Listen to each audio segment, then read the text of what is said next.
I guess I'll bring your Star Trek technical manual tomorrow to Pike Night. Okay. Ooh. Okay. Show you my new blade that I just came the other day.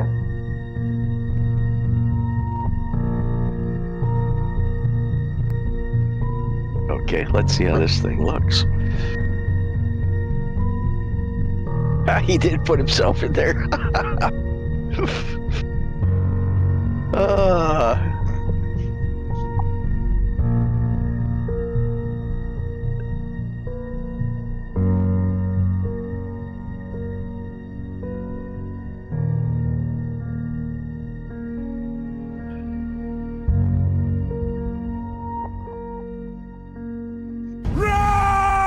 Tear you apart!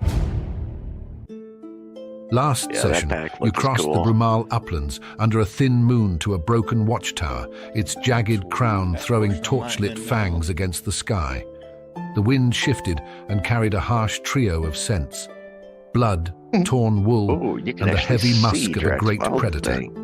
You weighed two paths: bait the beast into the tower or slip past it, and chose the latter to reconnoiter the ruin. Orion and Skyle ghosted ahead through drift and brush, marking first and second floor arrow slits, new wattle and door barricades hammered into the old wall line, stacked barrels and crates brushed with fresh snow, and an open eastern doorway spilling light. A lone guard paced the ground floor, laughter carried from the roof. Cool. The plan frayed when Arian crouched at an arrow slit, roughened his voice, and tossed a line. "Oh, it's time for chow." The guard snapped to, shouted, I mean and the pelted screen upstairs. for the screenshot Kaiman now for stepped the into the open, shield ringing, drawing eyes and arrows. Yep. Drak flicked a torch to the wall admittedly, to twist the tower's first one was sightlines, really cool while too, Arian because fed an oiled cloth through the the slit Gods of the and Forbidden lit it. North, Black smoke with coiled up the stair. the coastline like that was really cool. Calm in cover, But yeah, this one blazed a too sleep shows the enchantment across the party. rooftop. Above, voices cut like a snuffed candle, and a brigand trained fell me a from the little older than I parapet, really striking am. the frost-hard ground with a sick I was thud. just trying to make it more That kind of impact and the hot symbiotic stink with of real life, smoke and blood tipped the Uplands hunter. A white-feathered owlbear charged that's from the only dark, a hulking shape that Your rose to speakers full are height fucking with a fail. scream You're, that you're not raked your coming through nerves. microphone on your It headset, slammed coming into through your microphone on front. computer, Dirk or your weathered a camera, or tearing whatever it is. swipe. Kaiman met another, and with a snarl and a prayer held he the used to line, have brown slipping hair in harm by a the hair's intro. breadth. Drak planted himself You know how between hard it Finn is and to the make a beast and 90-year-old barked, man look like he's "Aces high, 65?" come on, Finn." No. Finn sprinted, vaulted onto Drak's How's raised that? shield, Yeah, I hear and you. launched There in you a go. high, There you diving go. spear You strike can hear me. that Clearly hear sank me say deep fuck into the you then. owlbear's Yes, mass. very clearly. Mudiel's errant arrow rang from Kaiman's shield and thudded into feather and flesh. John and Dirk closed, steel biting where they could. Reeling and enraged, the creature swung wide. Drak stepped in and drove steel into the juncture of neck and shoulder, and the monster collapsed with a final shudder that scattered snow. In the sudden hush and torch smoke, you swept the grounds. Crated within, stamped with Gilva's mark, lay the stolen saffron. Nearby, among the brigand's kit, you found a recurved longbow, humming with quiet magic and 5 like-for-like arrows, along with common blades, leather and coin, 800 gold, 500 silver, and 1,200 copper. Above, silhouettes lay unmoving along the parapet, bound in sleep. With the owlbear slain and your prize in hand, you stood on the edge of a decision. Claim the tower by blood or bargain, divide newfound spoils, and decide whether the remaining brigands woke to mercy or to the cold edge of dawn.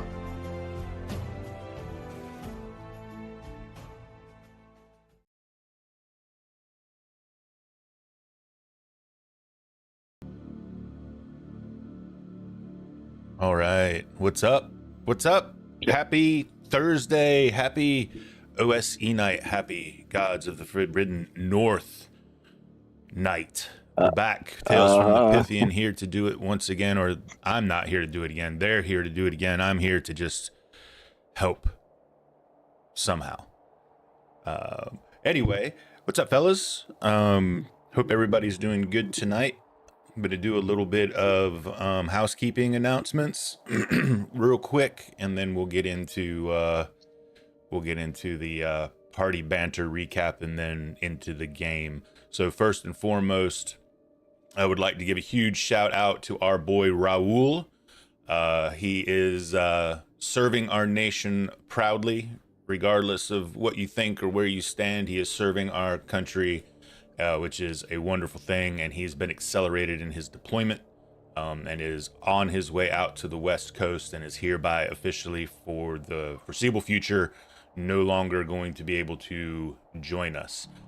His seat is reserved at the table, and once things settle down for him, and he can get back to joining us, he does plan to do that, and he did ask that I pass along to you guys gratitude and how easy it was to play with everybody, and he really did enjoy himself. I will keep control of Lominus and Arden. They will be background figures in Vulcangard going forward until such time as I either kill them or he returns, whichever happens first. So we'll see. We're racing, Raul. We're racing. One thing I would like to do, though, his bequeathment of the Fist of Jando is that it go back to the party, and he said that he would hand it to the paladin for the paladin to do with what he chose and what the party decided. It is already in the paladin's inventory. Okay. Perfect.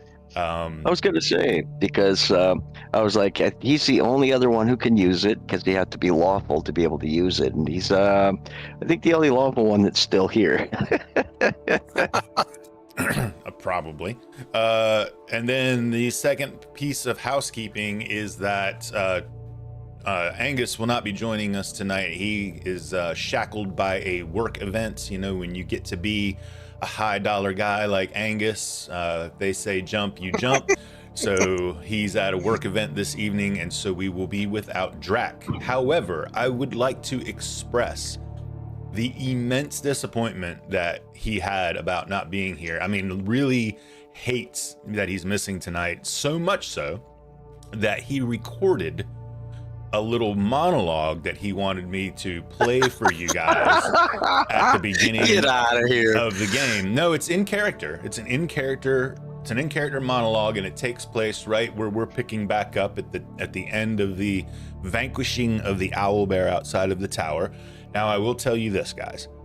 I'm very impressed that he endeavored to do that. He did like 3 takes and sent them all to me and told me he liked the third one the best. However, I believe, and he can correct me if I'm wrong later, but I believe he recorded it with a voice memo on his phone. So the audio is absolutely wretched. I did take it into my software and try to do the best that I could with it. But there's only so much that I could do. So I do have it ready to rock and roll when we start here in a moment. And I will tell you, it is on the music channel here in Foundry.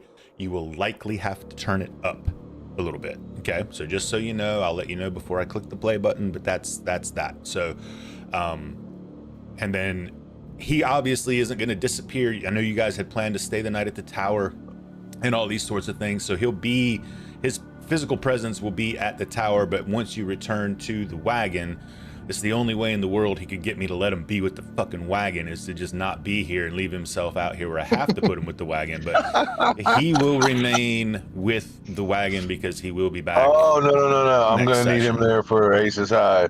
Yeah. Gotta need him for that. Yeah. So, and then the last thing I just want to let you guys know is I did roll the 2d4 duration for the sleep spell behind the screen over here, and I have a little stopwatch that's going. You have plenty of time to do whatever you're going to do. Trust me, it was an incredibly high roll. I was very mad at myself. I was hoping that it wouldn't be so high, but it is. So, at any rate, that's everything that I've got, fellas. I hope you're ready. Definitely are ready. I don't know if I'm ready. Bring it. Cool. So you guys left off. I'm actually just going to take us to that screen and leave it paused. But you guys left off at the base of the tower where you had just vanquished an owlbear that had been discovered by Arayan. Avoided, but then the screaming and the sound of combat had kind of foiled that and brought its attention to you. That's how I want to say that, right? and the battle did then persist. So yeah, you guys want to remind each other what went on, or Well, we did have a couple of decisions to make. I mean, there's a couple of things. First, we're definitely going to have to go deal with those bandits up in the tower. But second of all, Greg, I don't think we're on the stream yet. It still shows the opener. really?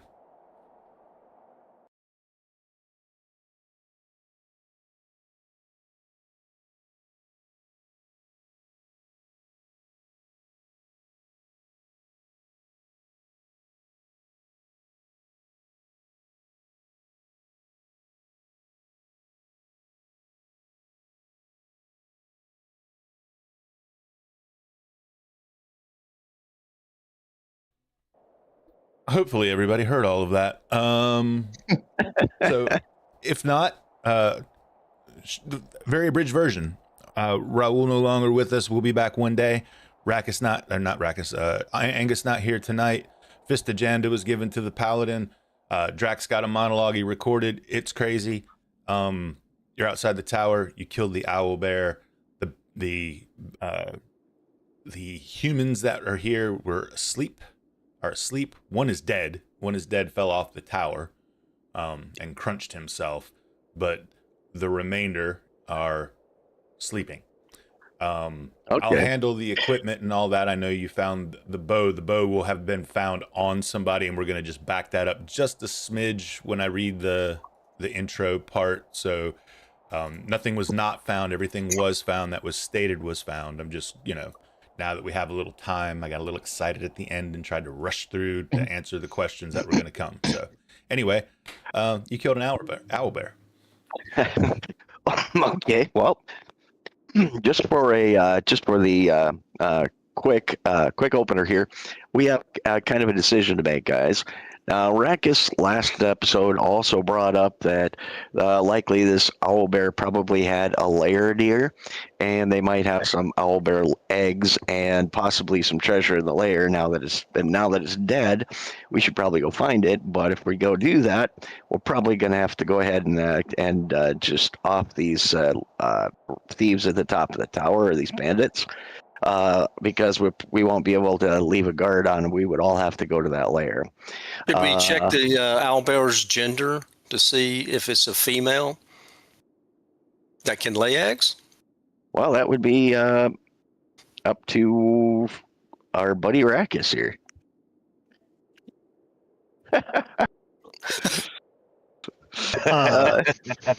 Go feel him up, dude. I mean, Yeah, I will go inspect the owlbear corpse for balls. big twigs and berries. Yeah. Twigs and berries. All right, so this is actually a perfect segue. I will answer your question at the end of Drak's monologue. Oh, All right? okay. I'm Nice. actually gonna pause all other sounds to give you guys the best opportunity to hear. And like I said, it's on the music channel. So here we go. Drak kneels beside the owlbear's carcass in the cold silence beyond the firelight. Snow gathers slowly across its matted feathers while he works deliberately, carefully removing its claws and severing the great head with the beak intact. Everybody mute Blood yourself. steams against the frost as he pauses, staring down at what he has done. Now, I've completed a hunt of the beast rat, he says softly, though the words carry an intense enunciation, as if speaking them aloud makes them more dangerous. My desire for the next hunt has hastened. A half-orc's jaw tightens. He grips one of the massive claws in his hand, turning it slowly, as if weighing more than bone. Not only the thrill of the hunt entices, his yellow eyes narrow toward the darkness beyond camp, but so does the execution of the kill. The words hang there longer than he intended. Drak resumes his work in silence for a few moments, using the same careful motions he once learned among the Broken Fang hunters. Ritual, respect, utility, yet something underneath it feels different now. Faster, hungrier. I understand now why the old hunters spoke little after their rites. He mutters, a half-orc should fear enjoying death too much. He glances briefly toward the distant fire where the others rest. Damon, he speaks of mercy for the dead. Arden speaks of order. Arayan speaks of the hunt, so the wild itself watches us. He exhales through his nose. Maybe they are all right. The owlbear's head finally tears free with a wet crack. Drak lifts carefully. But when the blood boils and rises, he says low, almost ashamed of the truth forming in his mind. There is power in ending a thing. Finality, dominance, the proving of strength. His tusks flex subtly as his jaw clenches. My father, he warned that hunters who seek only the feeling of the kill eventually become beasts themselves. Orc, half-orc, men who no longer hunt because they must, but because nothing else makes them feel alive. Drak looks down at the owlbear again. And now I wonder if that path has already begun beneath my feet.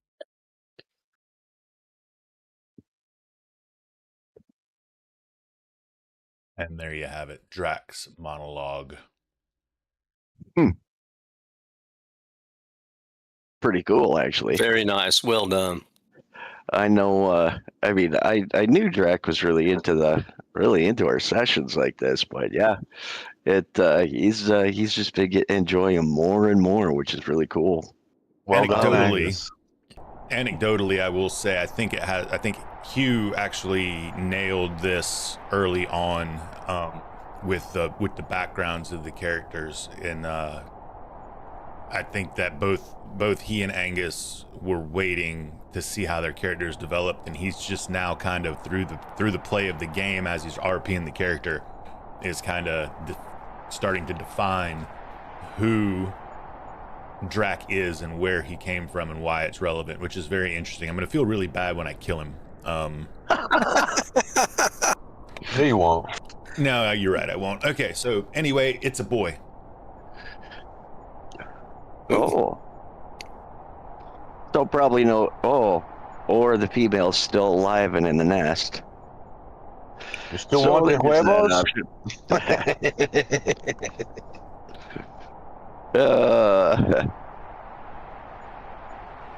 Your game, fellas. You tell me what you're going to do. Well, I mean, it does kind of change everything. It means that there may be another female owlbear that's at the nest, so we would have to go kill another one. But that was the other option. Was are we going to go back and raid the owlbear's den, which probably does have some treasure in it? If we do that, though, we'd have to go ahead and ace these brigands or bandits, because we wouldn't have enough for a guard on him. Or did you guys want to take him in alive? It's up to you. They let the battle decide whether we take them in alive or not. Well, they're slaves, so we can pretty much execute them at will. One of them went running upstairs after we put a burning oil blanket in the door. Yeah, one of them's awake. Oh no, that's fell asleep. You're just out of order. One did run up the stairs after the burning. Well, actually, before he threw the burning in there, it ran up the stairs. When Rackus snuck outside the window, said something about it being chow time, or is it chow time, or are we cooking? The dude yelled the alarm, ran up the stairs, and then Rackus lit his thing on fire and threw it in there. And then you screamed and ran forward. Luvial cast a sleep spell. They all went to sleep, and the initial scream is what brought the owlbear down upon you. I got you. Then you did battle with the owlbear, and now you have determined that he has twigs and berries, but no more head or paws. Yep. Was an owlbear one of the creatures that we were to kill on one of the quests? No, that was a white snowy owl. White snowy owl. Thank you. Yep. And you can always get back to that if you go to your journal tab on the right. Out the very bottom is the quest log. You can pop that open at your leisure. I don't know. Maybe we can scam them and pass off owlbear feathers. Not that owlbear feathers might not also be a little bit in demand, but that's not what this guy was asking for. It is also technically, it's after midnight at this point in time, so you're aware. So I went ahead and put your sunrise, sunset. Bear in mind, sunrise has not happened yet. It is dark because it is a double new moon as well. And I guess weather-wise, it is not terrible outside. It feels chilly. Probably still. Yep. Chilly. We've not rested. So we might hit some exhaustion here soon. So why don't we go bind them up, haul them back into town, get a good night's rest, and then come back and let our ranger find that owlbear track. Not to be that guy, but if the weather's okay, we are listening to a blizzard on the sound. That's just wind. Okay. And I'll actually turn it down a little bit here, so it's more background. Sorry about that. Oh no! I just thought, I didn't know if that was one part. Yeah. No, it's wind, because you're in the Brumal Uplands, as a reminder. So it is elevations that range from 2,000 to 4,000 feet. Sure. So the snow that you see on the ground, say in the map that you're on, is about the kind of snow cover that you see. There are some melted spots, but there are still some nice packs kind of scattered about. It's chilly. It's in the low 30s right now. Well, nutshell is we can't go back to town, because when we go back to town, by the time we get back, the trail will be cold and likely gone. So, we would have to make the decision now. That said, we will be staying the night at this tower, because not planning on walking back in the dark. So, what do we want to do about these bandits? Do you want to kill them, or do you want to? No, we're not going to kill innocent bandits. Have done really technically nothing. Innocent? To us. Well, they've done nothing to us. What have they done? Oh, I just don't give a damn. So I actually forgot. I forgot to read this to you. Sorry, I did write it. I would like to read it if you don't mind. I apologize. It's very short. The owlbear lies dead in the churned snow, its white feathers soaked dark around the wounds that brought it down. Smoke still crawls from the tower's arrow slit, thin and oily in the moonlight, because it was an oiled deal. Above you, the parapet is silent. That was it. Okay. All right. Can you move Luvial down I'm rushing up there. Okay. Drak's gonna run up there. Luvial's gonna move off that ledge. I just can't move him off of it. Is that him? Nope, that's him. Right there, the one you have now. We can debate their fate later. Let's get up there and secure this. Yeah, we'll have to secure the tower real quick. Heck. Oh, there we go. Should be good now. Okay. All right, well, let's get indoors here for now, because we might have to put out that fire, too. That's Dirk. All right. Oh, yeah.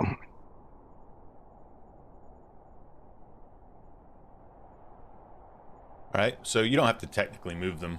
We can just kind of go through it. Yeah, we would get in the tower and secure this, knowing that it's a timed thing. Yep. Well, Yep. when you walk into the first level of the tower, there are 2 torch sconces on the wall on opposing sides, and there's a stone stair that goes up, and then there is a very large crate in the corner.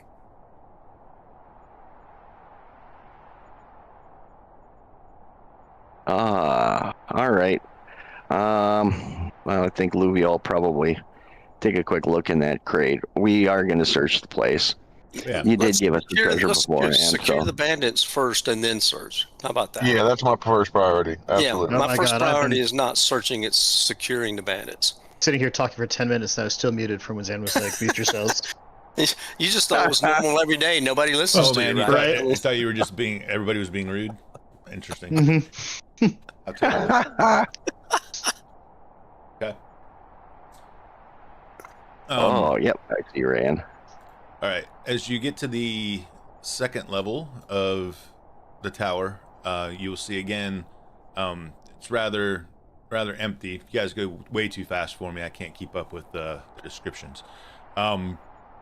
It's pretty empty. It's barren. There's a couple of not displayed on the map itself, but this is where you would assume they slept.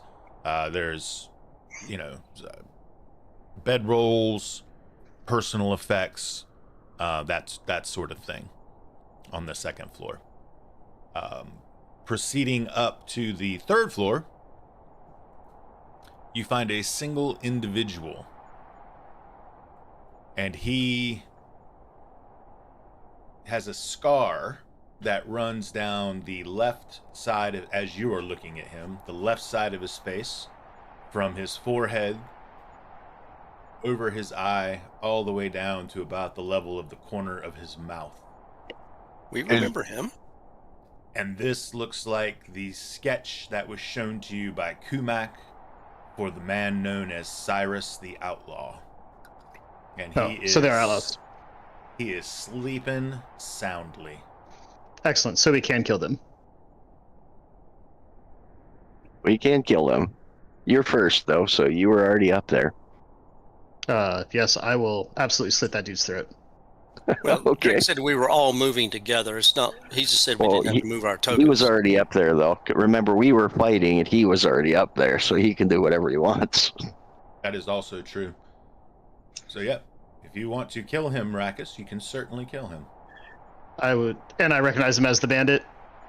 You absolutely recognize him as the one that you were given the quest for. That is Murderer, Thief, Cadger, and Vandal. 200 gold piece reward dead, or 400 gold piece reward alive and intact by the Vulcan authorities. Was he the one that was with the other person that went out the back door of the inn that had a scar across his face that I noticed? No. Oh, a different scar face. All right. Okay, good. I was thinking it was that one, but I was Yeah, like, me how did he too. get here so fast? Yeah. Yeah. So you kill him? Yes. What? Okay. Look, Slit we his still throat. have more stuff to do. We can't, like, babysit these guys. It's 200 gold we just lost.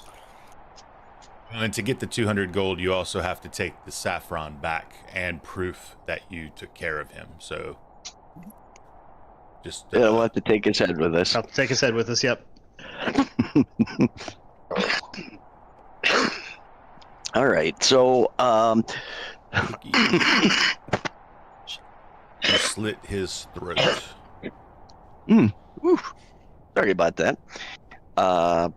Once Luvial gets to the top, they'll just casually not even look twice at what Iraean did. Just walk over to the edge. Oh wait, it's nighttime. All right. Well, we'll probably have to go down and rest then. There looks like there's one more bandit over there. You go all the way to the top to get to the parapet. Yep. Right. And up there, you will find 3 remaining asleep. And this is where you will find the longbow and the arrows. Mm-hmm. All right. Well, we'll give the longbow to Irian, and then I'll take the arrows on Luviel. And from that point, it's too dark out there, isn't it? I was going to use my spyglass to take a look at the lands around us to see if we can find something, but I'll have to wait until tomorrow. All right. So off the other 3 bandits while you're up there. Okay. Well, I'm already down. Okay. Then I will off the other 3 bandits while I'm up here. Yeah, because you would have been able to do it before I even got there. Yep. We had a full combat, and then we had to enter the tower. But Luviel's glad that you're alive, because he wasn't so sure that was going to happen originally. Yep, me neither. Ooh. All right. Well, with that crate will secure that crate, and I think we're going to probably, temporarily block off the stairs to the 2nd floor, or close. Does this thing have a door? Because you said that thing was wide open. No, there is no door. That's what I thought. All right, so we'll probably have to go to the 2nd floor, build a fire, and start up a fire there on the 2nd floor. Once Luviel gets to the top and realizes Ziraid's already killed everybody, he'll just assist. He'll have Dirt go up there and cut off the rest of their heads, and we'll just take those in with us and grab that head off the guy outside too. Boy, that sounds grisly, but that's what we got to do. And then once we'll have to establish our camp on the 2nd floor, and then find something to block up those stairs so that we can make sure that nobody's going to get up here. We'll grab everybody up to the 2nd floor and also the crate, and pretty much set up a camp here for now. Okay. You'll be able to easily do that. There is plenty of resources for that sort of thing. There's crates and barrels outside that you could easily block the door off with. There's firewood to burn to keep warm. Obviously, there are arrow slits. It's a ruined tower, so here and there, like you'll notice, particularly like on the 2nd floor, there's like a hole in the floor going up to the 3rd floor where the ruin is fallen apart over time. So my point with all of that is that there's not going to be any issue with smoke accumulation or anything like that. So you'll be able to easily do all of those things. You have rations, I'm sure, in your packs on you, so you don't have to worry with food. Should be... Well, we'll eat some of theirs if they still have any left, but that is assuming... Well, actually, ours is probably better. We got elk meat. All right. The other thing I was going to bring up, we'll grab all the treasure and pile it up in the room here. It was about 800 gold pieces, 500 silver, and it looks like there's 1,200 copper. Correct. But to be honest with you guys, we could probably just leave the copper here. Just take whatever you want in your personal bag, because 1,200 copper is only worth about 12 gold. So I'm just going to grab 50 copper and slap it in silver and Dirk's bags so that they each got 50 copper. But other than that, I recommend we just leave that behind, because it's just going to weigh us down.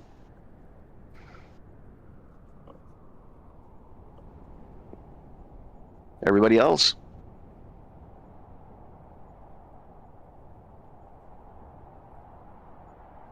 How do I change levels? Is there a Go to the loot pile stair. or Go to the not? stair. Well, how do I do it without going to the stair? Like, how do I... Because I'm trying to move Scale and Arraign at the same time. Oh, well, the scale's with you. No, he's not. He's a 1 level up. Well, he's with you. Okay. Can you put us all up on that? Because I can't, without light, can't get to the stair. I mean, I can. There's nothing to really see. You know what I'm saying? If Yeah. you're worried about you're missing out. I You're thought talking, there was, like, a you can theater loot the mind pile. it, baby. You can theater the mind I'm it. sorry. I thought there was a loot pile on the ground that we could take. There gold. is, but it's on the first floor. There's a little crate there. It's a saffron. Which we need to get to go along with the dude's head. That's the missing saffron. Yeah, there is no item pile in here, if that's what you're thinking about. Gotcha. Yep, that's what I was thinking. Thanks. So, in a nutshell, we'll bring that crate up to the second floor so that we can be sure it does not magically and mystically disappear, and we'll just sleep with it. Yep, not a problem. Yeah. Of course, we'll have to get that to the crate tomorrow, or to the wagon. To the wagon. All right. Well, let's see. Looking at the treasure pile here, we have how many of us currently here? 2, 4, 6. All right. So You have two. You have 2 retainers with you. yeah, well, And John. well, okay. So the 2 retainers will grab the 2, 4. Yep, 6. Who are the retainers that are with us? Remind me. Sister Vol and Nim. Pearl. Yep. Yeah. Well, I had brought Joseph with me too because I wanted him to see. You had Joseph stay at the wagon. With John. All right. Yep. So Sure, each one of us will take 100 gold. Just No, you for did carry 100%. purposes. Go back and check out the previous stream. Okay. So each one of us will take 100 gold. Each character will take 100 gold. That's 800, so it'll divide 8 ways, which is just enough for what we need. And that's for carry purposes, so none of us are overloaded. And then, I'll tell you what, let's put the 500 silver in the horses pack on that light horseman. So I think that will save us a little bit of weight there too. So your light horseman is going to be carrying 500 silver in his saddlebags. Sound good to you? Yep. Okay.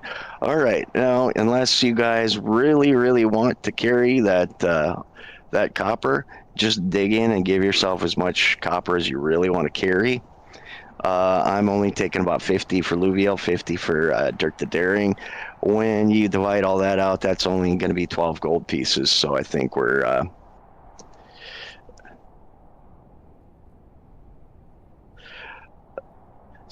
yeah, it's not worth much.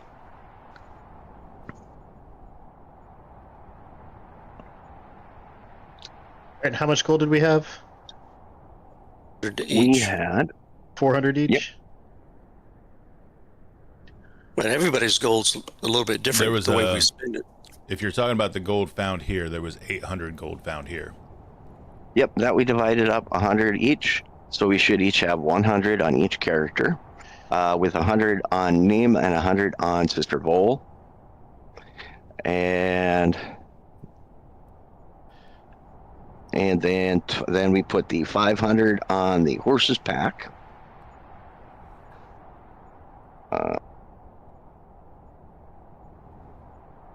Go. But the horse is not with us. He's back at the. No, you did bring the horse. You brought the. We need to manually add that, right? The gold? Yeah. Mm-hmm. Yep. Yeah. Okay. Corvin is with us too. I believe you said that you were bringing the light horseman with you. Yeah, you did say specifically that. said you were leaving there's- Joseph because it was going to be dangerous and you didn't want to expose There's him. 3 though. So Sister, Corvin, and who was the other one? The mercenary retainer. Nim. So there's 3 with us. So horseman's going to not get a share of the gold. He's going to just hold the silver. Hey, you got to love that. Yep. Basically, You in are a going to nutshell, carry so this that's all. wealth that you are not going to get anything of. It's actually quite brilliant, I think. Yeah. Don't spend it all in one place because it's not yours. Just double checking to make sure. Yeah, it's worth about. Ironically, that's worth Lord about Sydney, 500 but silver. I'm pretty sure you did bring the Pretty sure you did bring the... Let me just peek. You just peek my notes. Y'all can keep talking while I'm peeping. Okay. Well, I was going to say, ironically, that 500 silver is actually worth about 100 gold. So he just gets all the weight with about the same amount of money or same amount of value.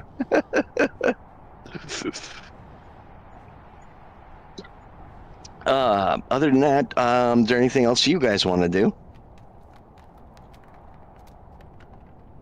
I mean, if we've got a horse and we can get the copper out of here, I mean, you know. If you really want it. We could, I mean, we could, I know we don't want it, but I mean, maybe the town, the orphans or something, you know. Yeah, I suppose we could donate it to charity. Yeah. I mean, you should not leave the copper here. There's somebody who would appreciate it, definitely. Yeah. Do we know who these bandits were terrorizing? Caravans on the road between somewhere between Vulcan and that northern totem that's in the road, where the fork in the road is, that splits off to forgot that town that's up there too. Well, one heads north to the Enerux town, and the other one heads to that other human town, or the other oh, wonderful. What a time to forget. Basically, it's that other town that's like Vulcan but smaller. I forgot what it's called. It's up to the northeast. We should probably give it to that smaller town though, because they're probably the most economically damaged by the. Well, that's true. They are that. I mean, we do have saddlebags, and I don't know how much saddlebags hold. I would have to check that up. But he's got, I know he's got enough for 500 silver, but I don't know how much saddlebags will hold. So we'll have to see what he has.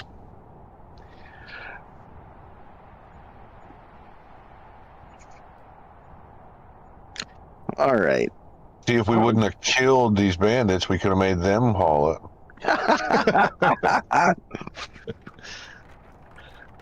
Slapped the backpack on him and made him haul the gold back. Yeah, let's see here. Let me see if I can find it. All right. I'll make them haul my gold, my platinum, be like, you know what? And everything else. Between here and town, you can have it all. The riding horse's max load in coins is 3,000. Okay, so he will be able to hold whatever's left of the copper. I mean, basically, Luviel took 50, and Dirk took 50, and then that'll leave 1,100. So that's about 1,100 coins weight. So the horse can hold that, plus that extra 500 from the silver. So we can definitely get it out of here if you guys want it. And it's worthless to us, but who knows? Other people might actually be able to use it. So why not?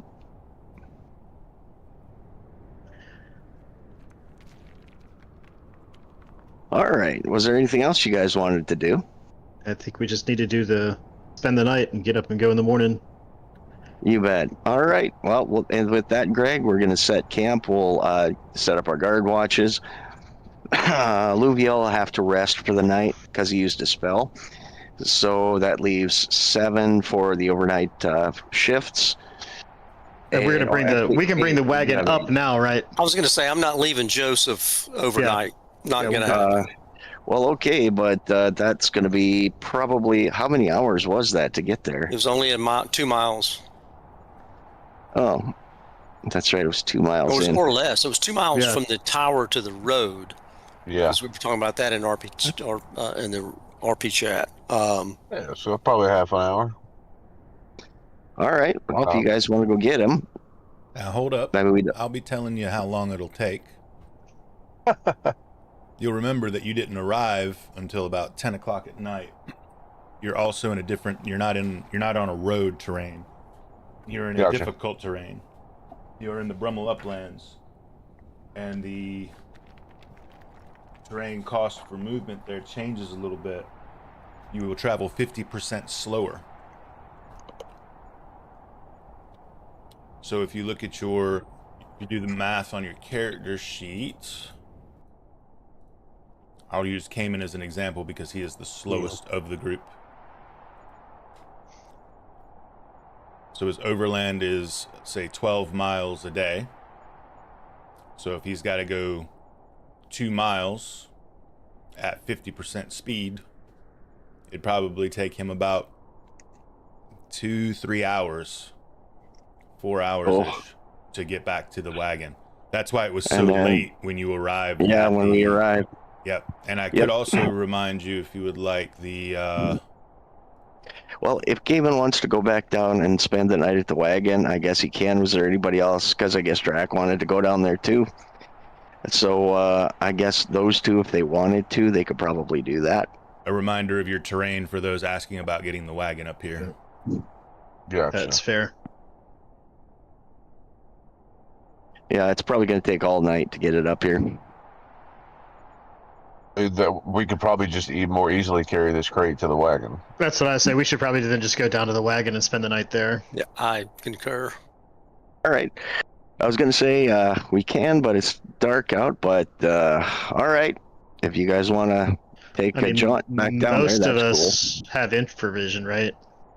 cool. Kind of. You, me, and Drak do. But you all have torches. Yep. Be right back. All right. Well, all right. If you guys want to, then we'll pack everything up and head back down to the wagon. Looks like it'll take us about, what, 2 to 3 hours to get back? I'm going to tell you right.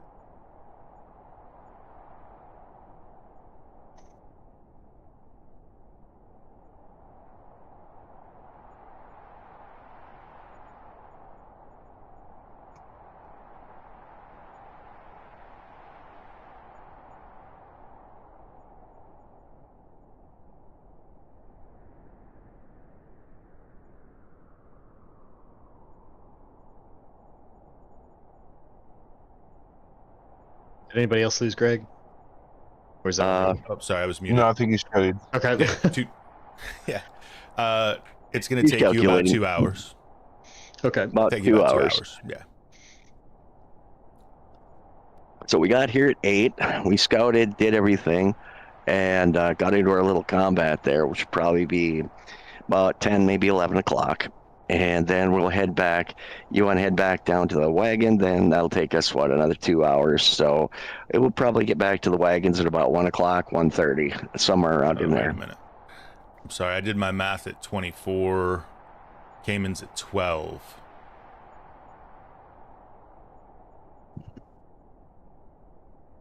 So it's going to be like 3 hours. 3 a.m.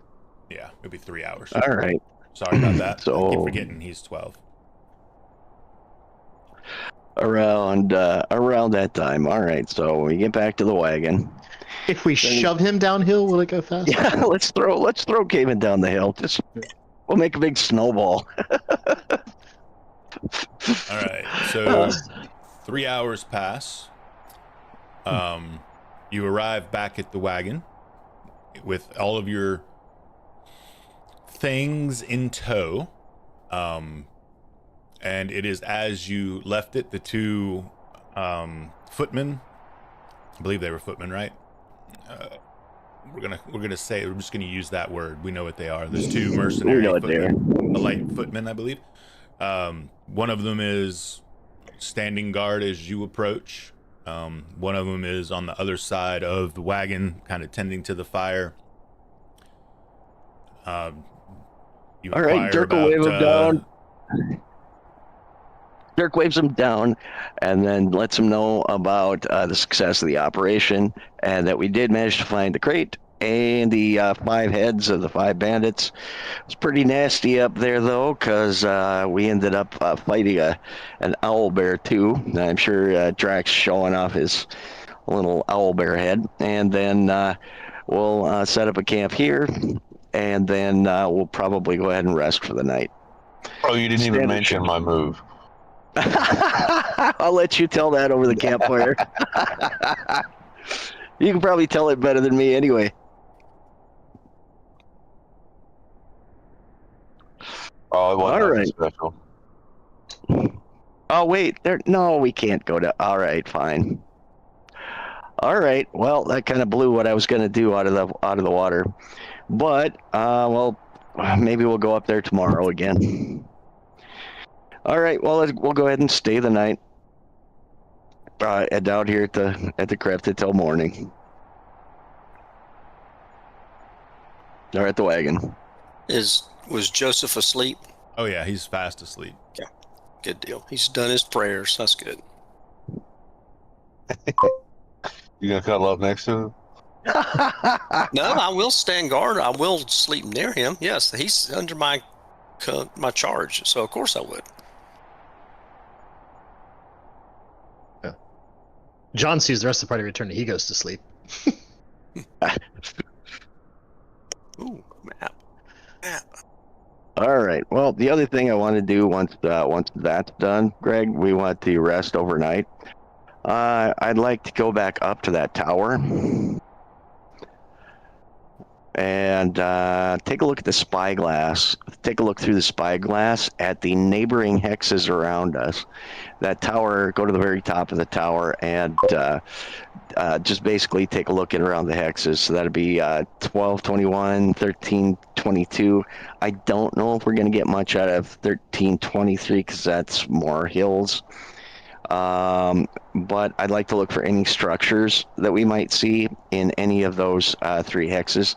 12, 21, 13, 22, and 13, 23. Let's back up just a minute. You get back to the wagon at 4 a.m, resting. Pretty fucking tired, I'd say. Yep. Okay. Well, yeah, it's about 3 o'clock. Yeah, 3 o'clock in the morning. It's 4:12 in the morning. 4:12. Okay. Yep. Boy, that totally hosed everything up. Caver, this was a bad idea. So all right, we're resting, right? Live with it. Yes. Yep. Okay. Yeah. Well, we had to rest 6 hours. That'll be at least was it 8 hours here? So that'll be noon before we get up. It is high noon. All right. Well, now that that kind of wasted our day, we'll go back up. I'd like Luviel, Dirk, and anybody else that would like to come along to go back up to the Cyrus's watchtower. We'll grab the mercenaries too, and the 2 hirelings. Corvin's going to stay with me. I'm going to stay down with the wagon and Joseph. So Corvin, me, and Joseph will stay at the wagon. Okay. Who else is staying at the wagon? Let's make it easy for me. Who's staying at the wagon besides Dale? John and Arayan will also. Okay.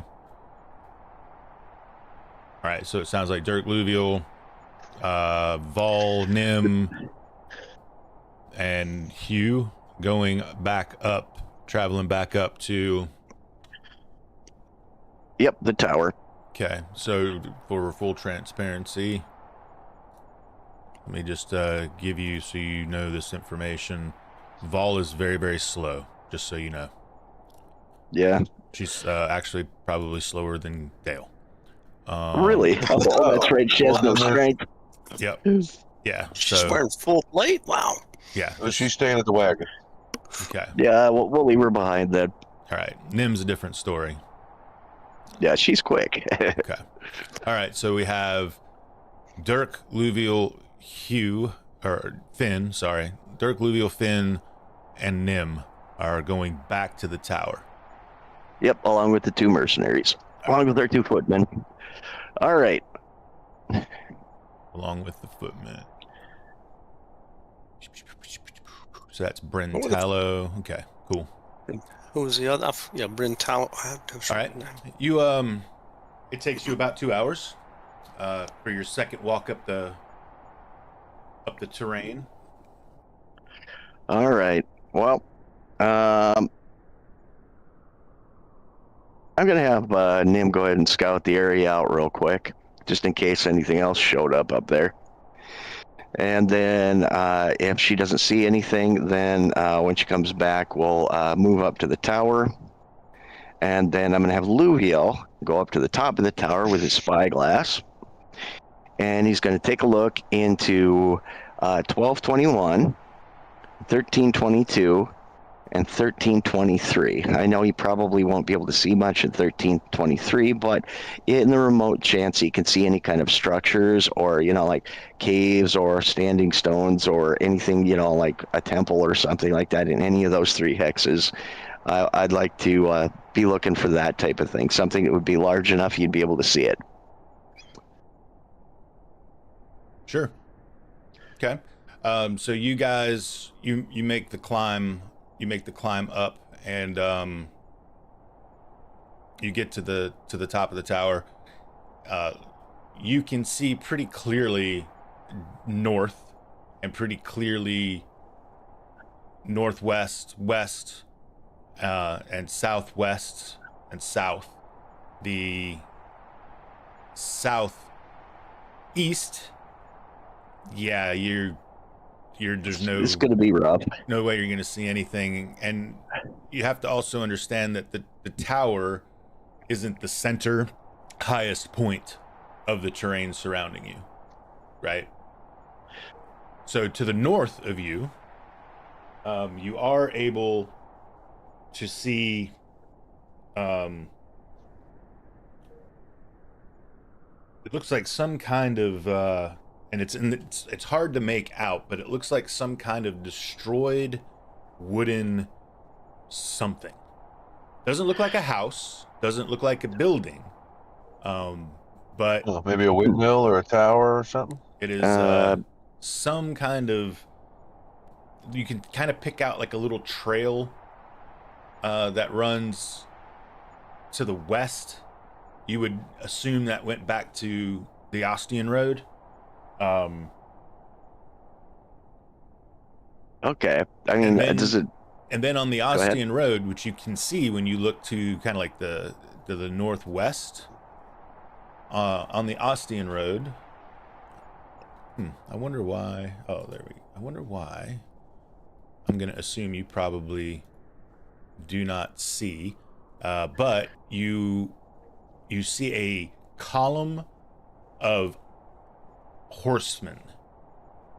Oh, okay. And they appear to be traveling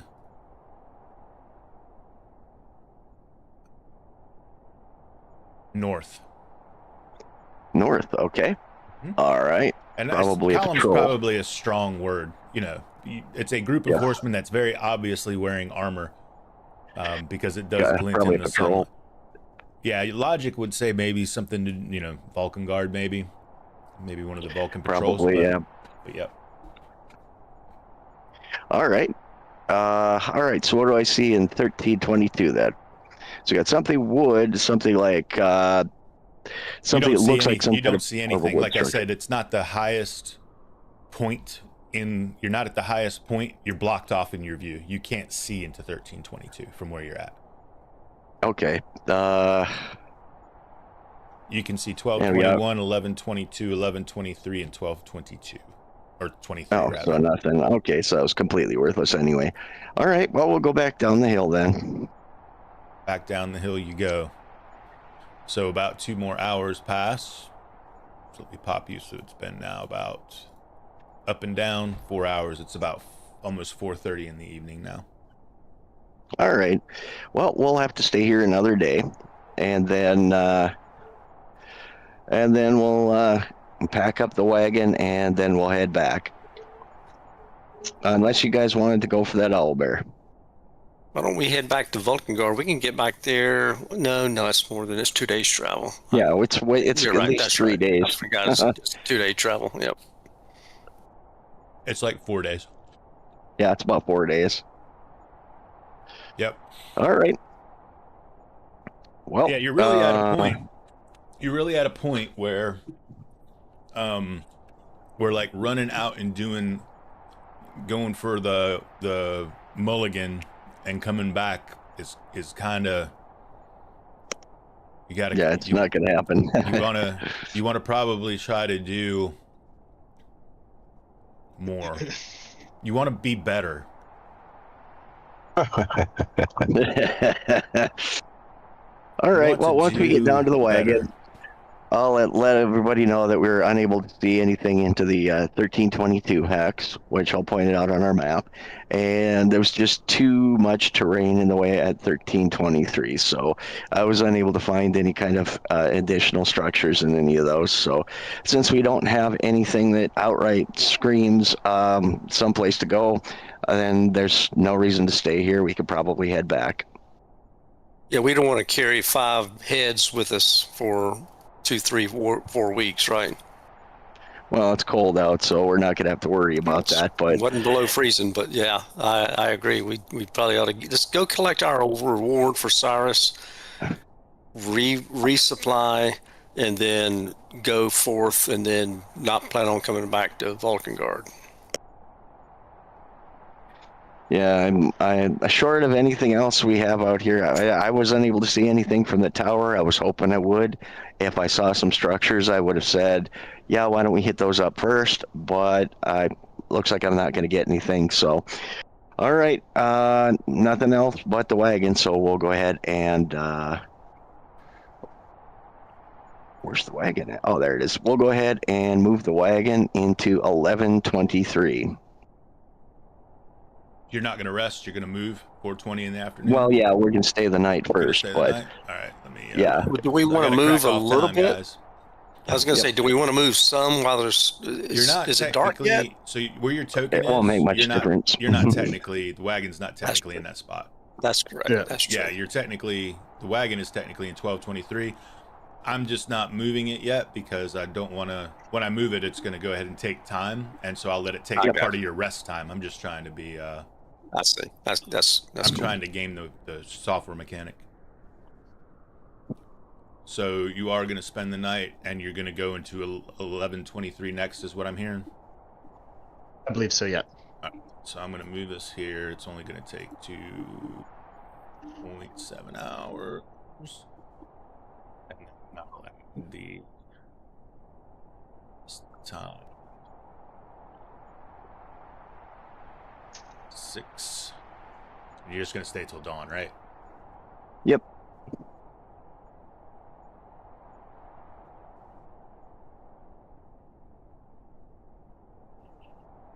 Springtime.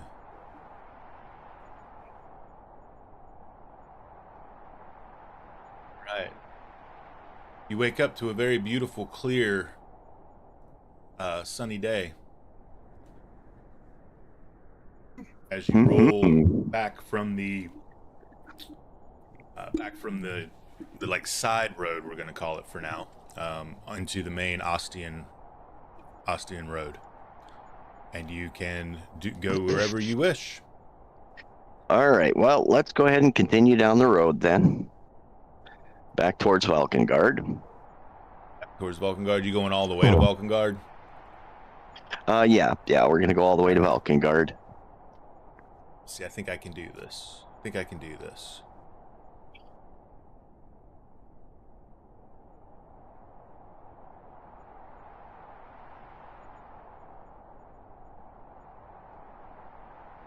I almost did it. Hang on. I got it.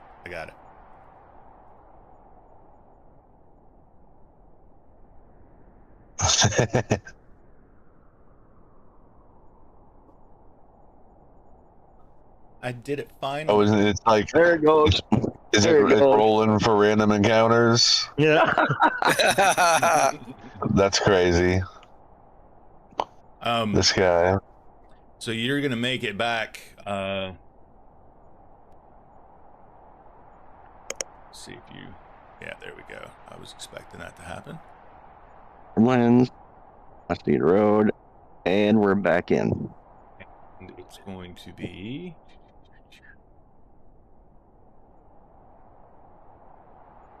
30. Stop then. Yep.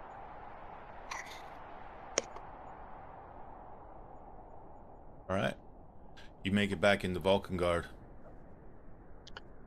All right. You approach the gate, and it is just as packed as when you left. Let me adjust the time because it's actually not going to be 3:02. It's going to be like, oops, 9 in the morning. You make your way back in to Valkengard through the Fortune's Gate into the Stonegate district. What's your first stop? All right. Well, for now, let's go ahead to the. We'll go ahead to North Watch Station first, Okay. and we'll bring back our heads, and we'll go ahead and collect that reward. Does he have anything for us for the capture of Harvey? So you walk into North Watch Station, requesting to see Captain Kumak, and he is there. He greets you warmly. You've returned again, my friends. How went the journey north? Well, it was actually pretty easy. We didn't really have that much difficulty except for a slight encounter with an owlbear. The bandits were nothing to us, but that owlbear got a little bit nasty. And Dirk will hand him over the saffron, the crate of saffron, pop that open for him so that he can see it, and then drop the bag of 5 heads on the table and say, and that's our proof that we definitely got rid of these bandits. So it looks like we've achieved your bounty. Indeed, it seems you have. I must admit. I did expect you to return him alive. He must have been quite the handful for you. Here, let me get your reward. And he turns, gets under the table behind him. You hear a key clink. And he turns around and he was like, as promised, 200 gold. Well done. All right. As I understand it, we also had like a reward for the return of this crate. No, this is the reward for the return of the crate. Oh, yes. How much for the bounty on the bandits? That's the reward. 200 total? 200 total. Dead. All right. Well, that will do it then. And by the way, were we able to get that bounty for Harvey yet? Arrange that? Not as of yet. We are working on it. You must understand that politics in Valkengard move a bit slowly. On that front, however, we have made some progress in locating Eisen. It seems he has some...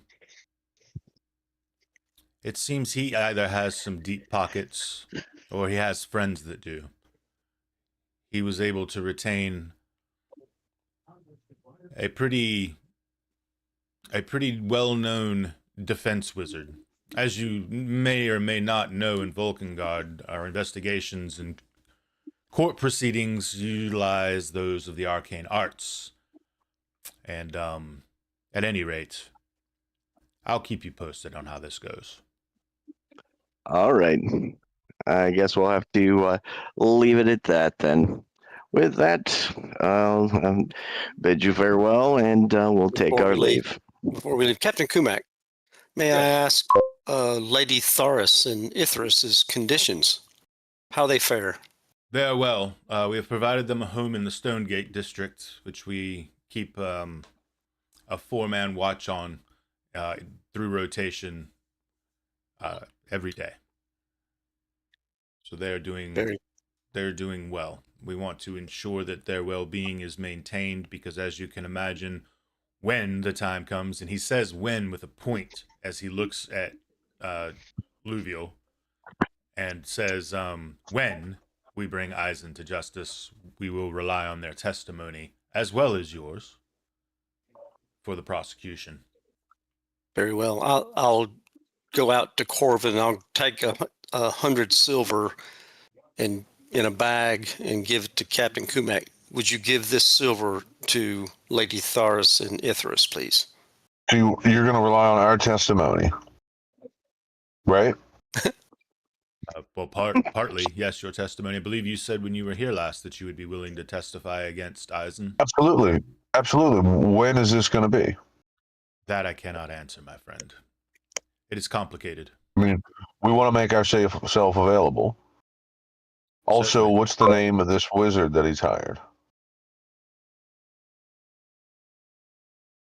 Gortash. That's some slick talker who's supposed to get him out of all this, right? Yes. Oh, well. That's all I need to know. Thanks. Well, I give All the right. bag of 100 silver. Does Kumak take it and agree to take it and give it to Lady Tharis? He does. And he assures you it will be done. Just as you have honored your word to me, I shall honor my word to you. You have Perfect. established quite the name for yourself here in Valkengard, at least with the watch, at least with myself. I will not forget what you've done. So do us this favor. Of course, we're going to be venturing out. Don't let the proceedings take place in our absence. We'll be checking in at least every week or so. Very well. Maybe. Likely. Be advised that we have patrols that go up and down the Ostian Road, and they are always aware of the current state of affairs. Should I need to get in touch with you or you with me, Perfect. seek out one of our columns. We do have riders that ride between them bearing news and messages. And we do have a rider with us, Corvin, here outside. Can also ride fast and make communications with Valkengard and yourself. Very well.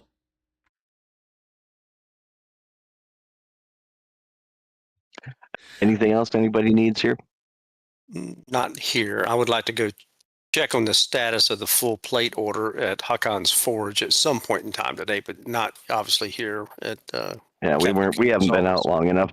Because I know that. I'm keeping track of the time. I'm just wanting to see if the time frame is the same as it was before. It is. All right. Okay, it is very good. So I went there, got back, and everything's the same. Yeah, you can do all that stuff. Go ahead, Hugh. I was just going to say out loud, in his office, when those proceedings take place, it'd be a shame if that slick talking defense guy couldn't make it.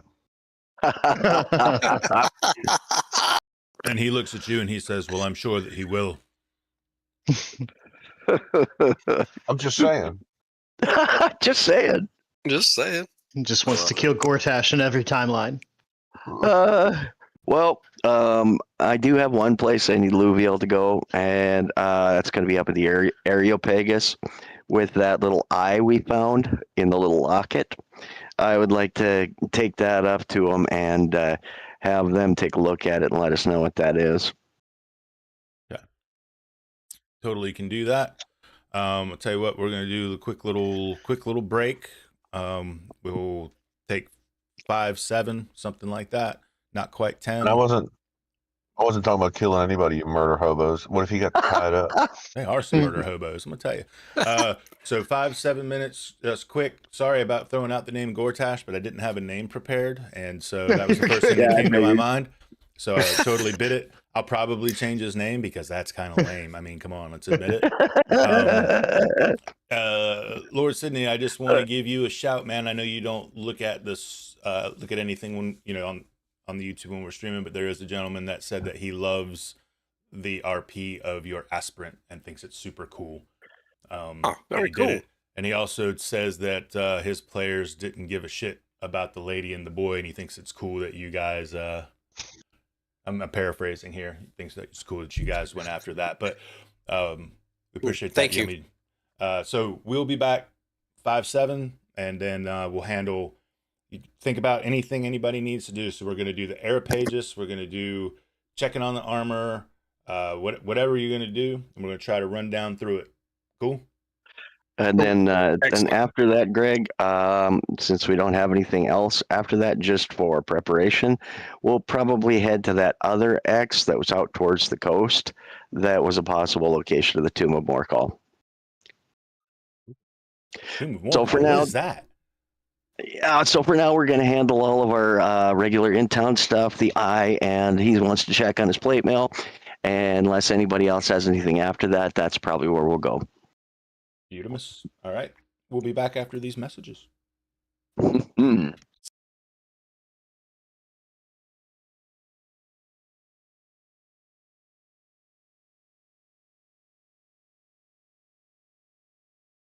Oh, far beyond the northern seas, oh, far below the terror peaks, there looms an icy castle cold, where shadows linger from of old, where shadows linger from of old.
So grim and dark the gods' domain,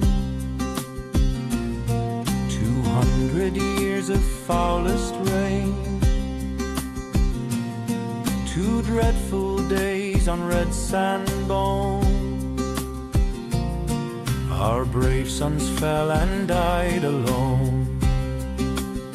Our brave sons fell and died alone.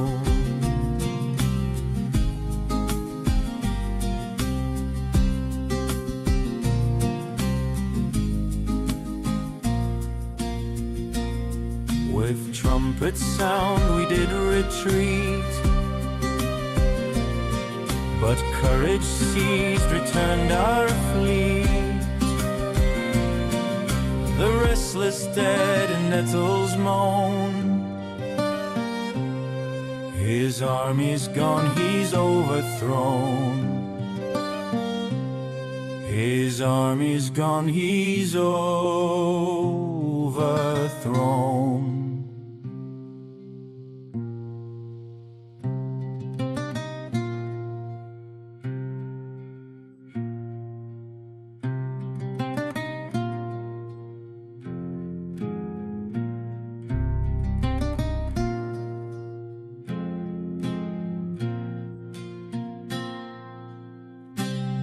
No ear has heard, nor eye has seen what doom befell that Sorkshire king.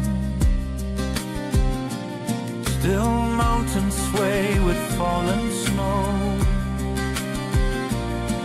and lost gold gleams where few dare go, and lost gold gleams where few dare go.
shadows linger from of old, where shadows linger from of old.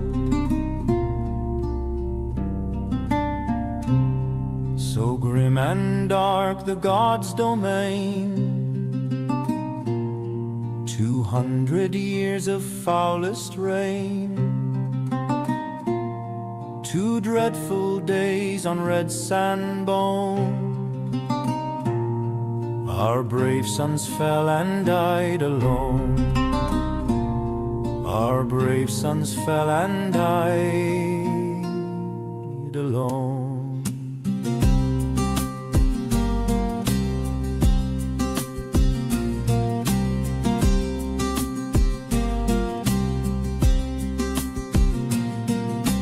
Trumpet sound we did retreat, but courage seized, returned our fleet. The restless dead in nettles moan, his army's gone, he's overthrown. His army's gone, he's overthrown.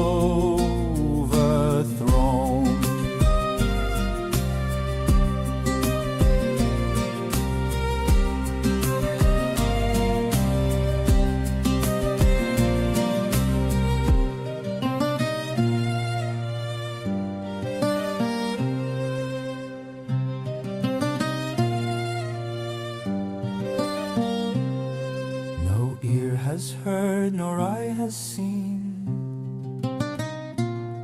what doom befell that Sorks our king.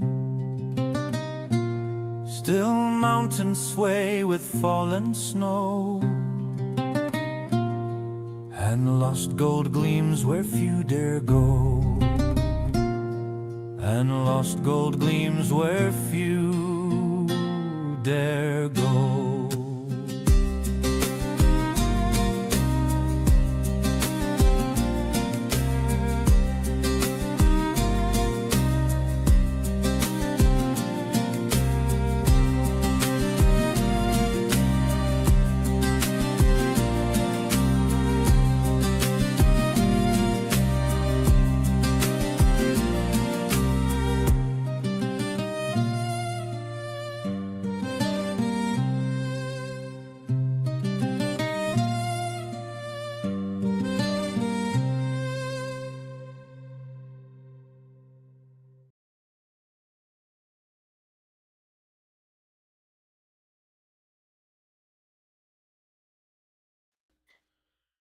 Yep. So just reviewing that for you. Yes, the majority of those quests you got off of the wall there beside the gate, and you took note of them.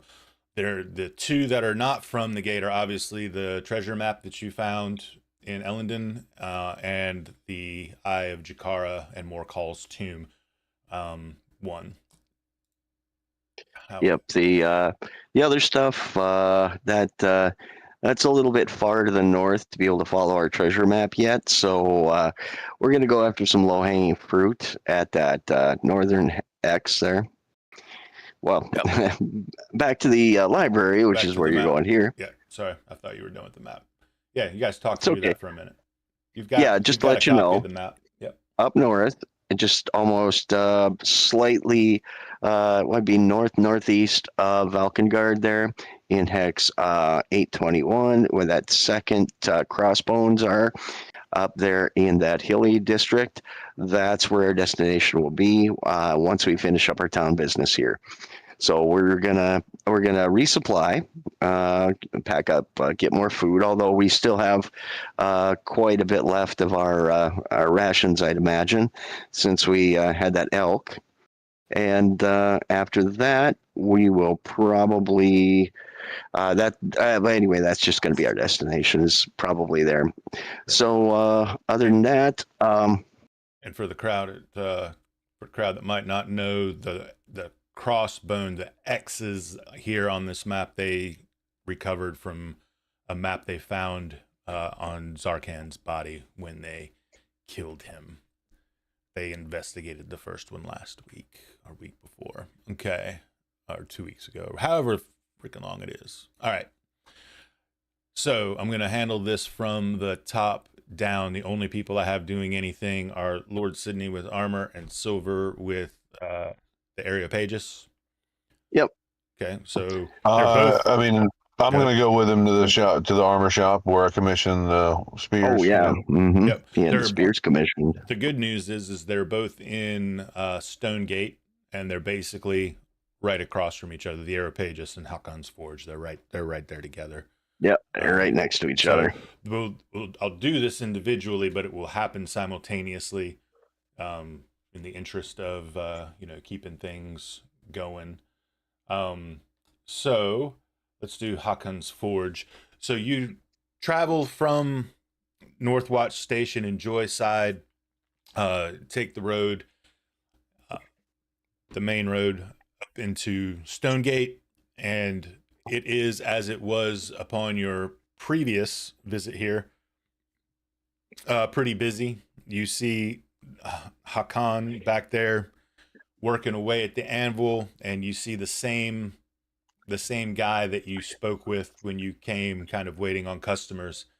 And he sees you as you approach, and he looks at you, Lord Sydney, and he goes, yes, the impatient one. Welcome back. Hi, sir. I'm assuming that you're here hoping that your armor has been completed. Was just in the neighborhood back after completing another task for Captain Kumak. Yes, so stopped in and just see if there's any update. Well, I could go ask Hakan that question for you. I will love to also tell him that you are name-dropping Captain of the Guard, and I'm sure it would get you absolutely nowhere very quickly, but I can save us both the trouble of his ire by informing you that it is not yet prepared, my friend. I assure you, though, the wait will be absolutely worth it. I am sure, and just a reminder of the insignia that I requested and paid for to be put on that armor. So are we still on schedule? I'm sorry, are we still on a what? Schedule, sir. Yes, I'm sorry. Schedule, sir. I am not very familiar with the slang of the Wujan, my friend. But yes, we are still on schedule, and worry not. I assure you that your coin will be well spent here. Thank you, sir. Yes, I'm going to sir. shop around and just look around and see if there's anything else in here that's new. Okay. While Finn takes his turn. Well, I mean, how could there be new things? I know they're devoting their full resources to your commission. Exactly. You would think that, my friend, but however, here we are very fair and equal opportunity. We are devoting just as much time to yours, which is also not quite ready. Yours is very complicated, though. It's a challenge that Hakan is very keen to impress you with his ability on. Take all the time needed. He looks at you. Caven, and he's like, "Oh, you should take a page from your friend's book with patience, my friend." we may be traveling far north soon, and these weapons would benefit us greatly. More adventurers seeking the mysterious Castle Tharganon, huh? Well, worry not. We will perfectly outfit you for your travels and gladly sell the remains when they return to the next adventurer seeking their fame and fortune. He's does this all smiling, right? He's been there, done that, right? Yeah, he's not being, although he's being kind of jerky, he's not being a dick about it, you know. Yeah, I could sense that. That's great. I love it. Cool. Is there anything else I can help you with today? Not today, sir. Very well. Best of luck to you, and I hope that we get your armor on you before we see your corpse.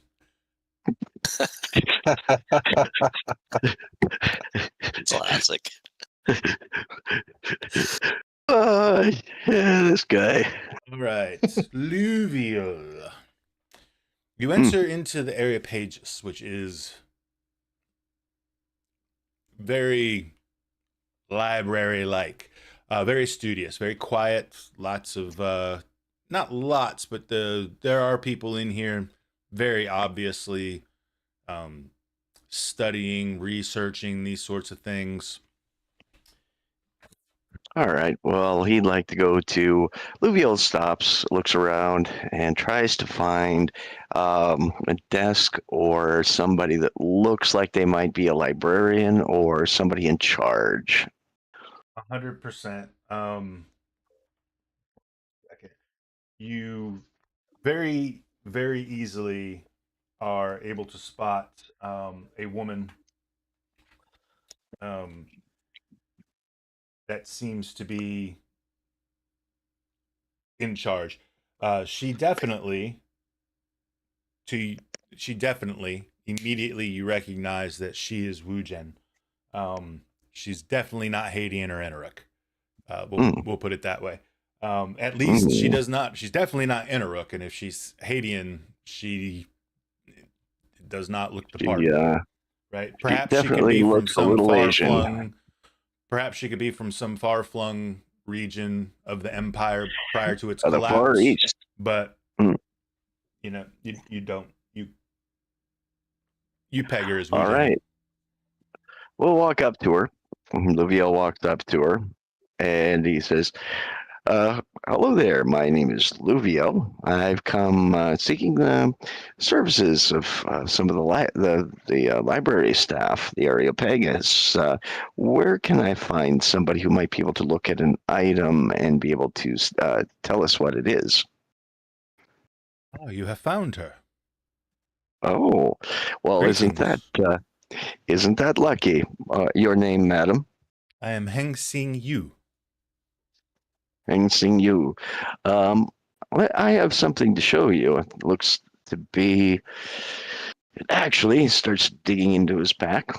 It looks to be something that is Enaruk, but it's rather gruesome for the Enaruk, unless, of course, it was from their time when they were under the footheel of the skull god. But he pulls out the amulet. He pulls out that amulet they found on that merchant with the shark teeth on it, and he says, "This little box here contains something a little disturbing." And he puts the key on the ring and turns it and opens it and shows her the eye, and turns it over to her and says, "This looks like a small artifact we found while we were up there, and I was hoping maybe you could tell us what it is." Oh. She motions for you just to set it down. She doesn't reach for it. She motions for you just to set it down on the counter. What do you know of it?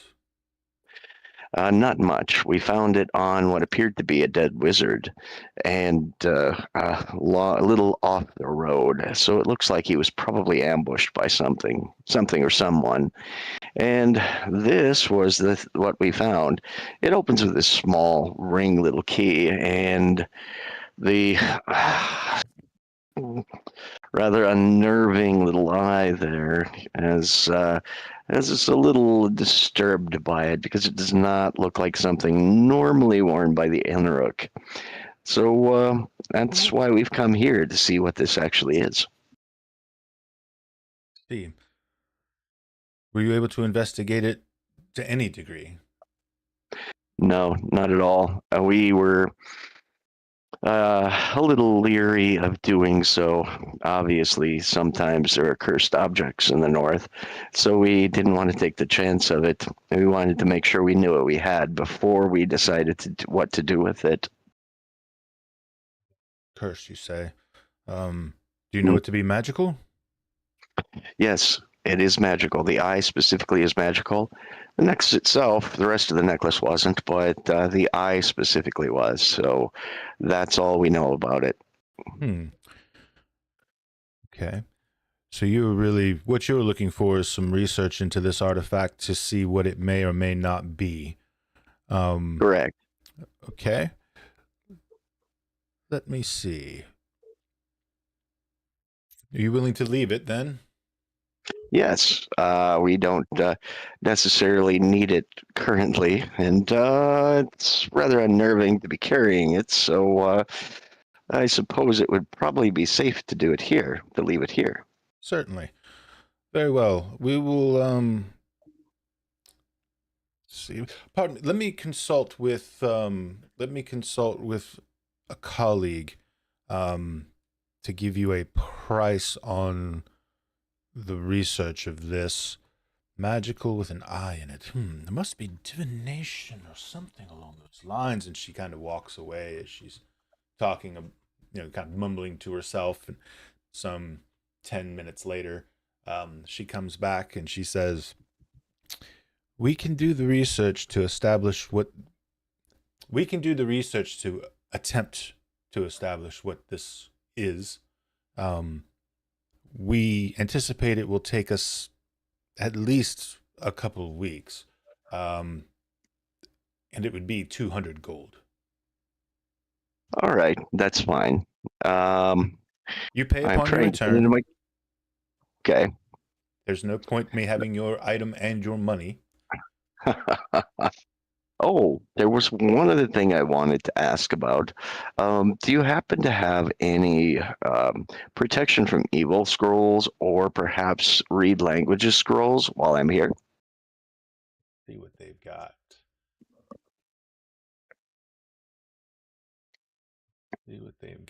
They have.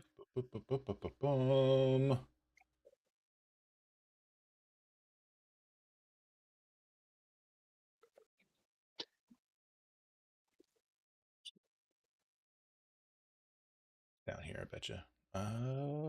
Yep, here we go. There we go. Come on, open Luvio's sheet. The button isn't working to open Luvio's sheet currently. I can't open him. Current scrolls that we have available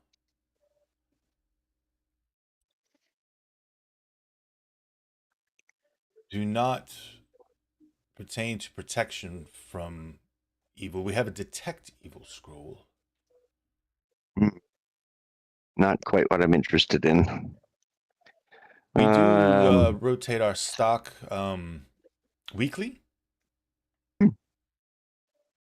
Well, if you do have, there is one other thing.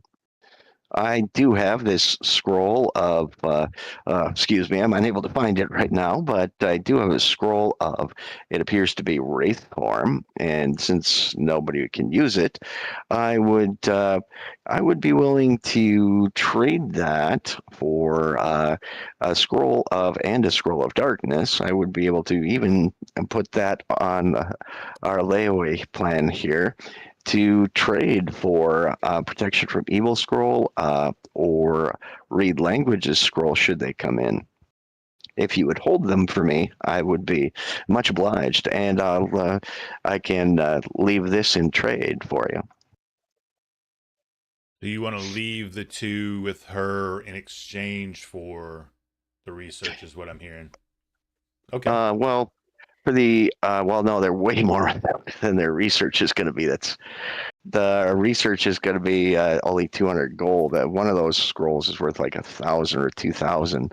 So yeah, it's just I'm leaving them there to actually have them hold any read languages or protection from evil scrolls that they find. Yeah, look, I'm going to leave these with you. If you Yes. get one of these, hold it. Hold it and trade. I will be trading for this as soon as I come back in. Okay. Yeah, they'll do that. All right. Well, that's all. That's the end of my business here. We'll go ahead and turn around and leave. Thank her for her time. Leave my name, of course, and any contact information she wants. Just your address and phone number. Hold on. No, I'm kidding. Yeah, no, absolutely. That's not a problem at all. All right. Okay. And we'll go ahead and turn and leave. You got to And, flip the form over. They need your social security, your blood type, Yeah. your And the blood type, and five proofs of organ ID, donor. proof of insurance. All right. Well, we'll go ahead and head out then, and we'll meet up with the rest of the party after we reprovision. We'll go ahead and probably reprovision and then head off out into the north again. Okay. Greg, housekeeping thing here with Cayman and Joseph. So do I have to tell you each evening because I'm training with him, talking with him and praying with him? Do I have to tell you that every time, or can that be assumed that that's what Cayman's going to do, unless there's something else going on that? Yeah, at that time? It can be assumed unless there's something specific or special you want to do. Okay, perfect. It can Thanks. 100% be assumed. Yeah, not a worry. Absolutely. Okay. All right. We're good? Mm-hmm. Yep. Anybody else have any other business here? If not, we'll probably head back out. We'll find a good candidate to give the copper to, or a church or something, or Almost forgot about that. That's a good point, Hugh. I'm also going to give Corvin an extra gold coin. He gets 10 gold a month from me, but I'm going to give him another gold just for his patience and bearing.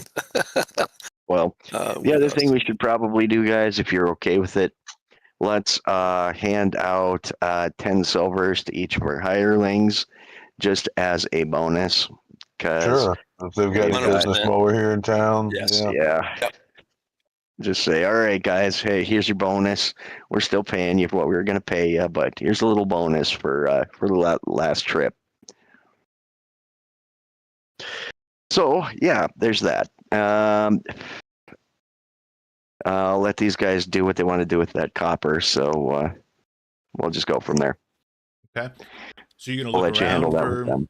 you're going to kind of ask around, Hugh, I guess, where you You know what? I think we should save it for one of the smaller towns up north. I mean, this is a fairly large city for the area. They can, I just figured we didn't want to carry it. yeah.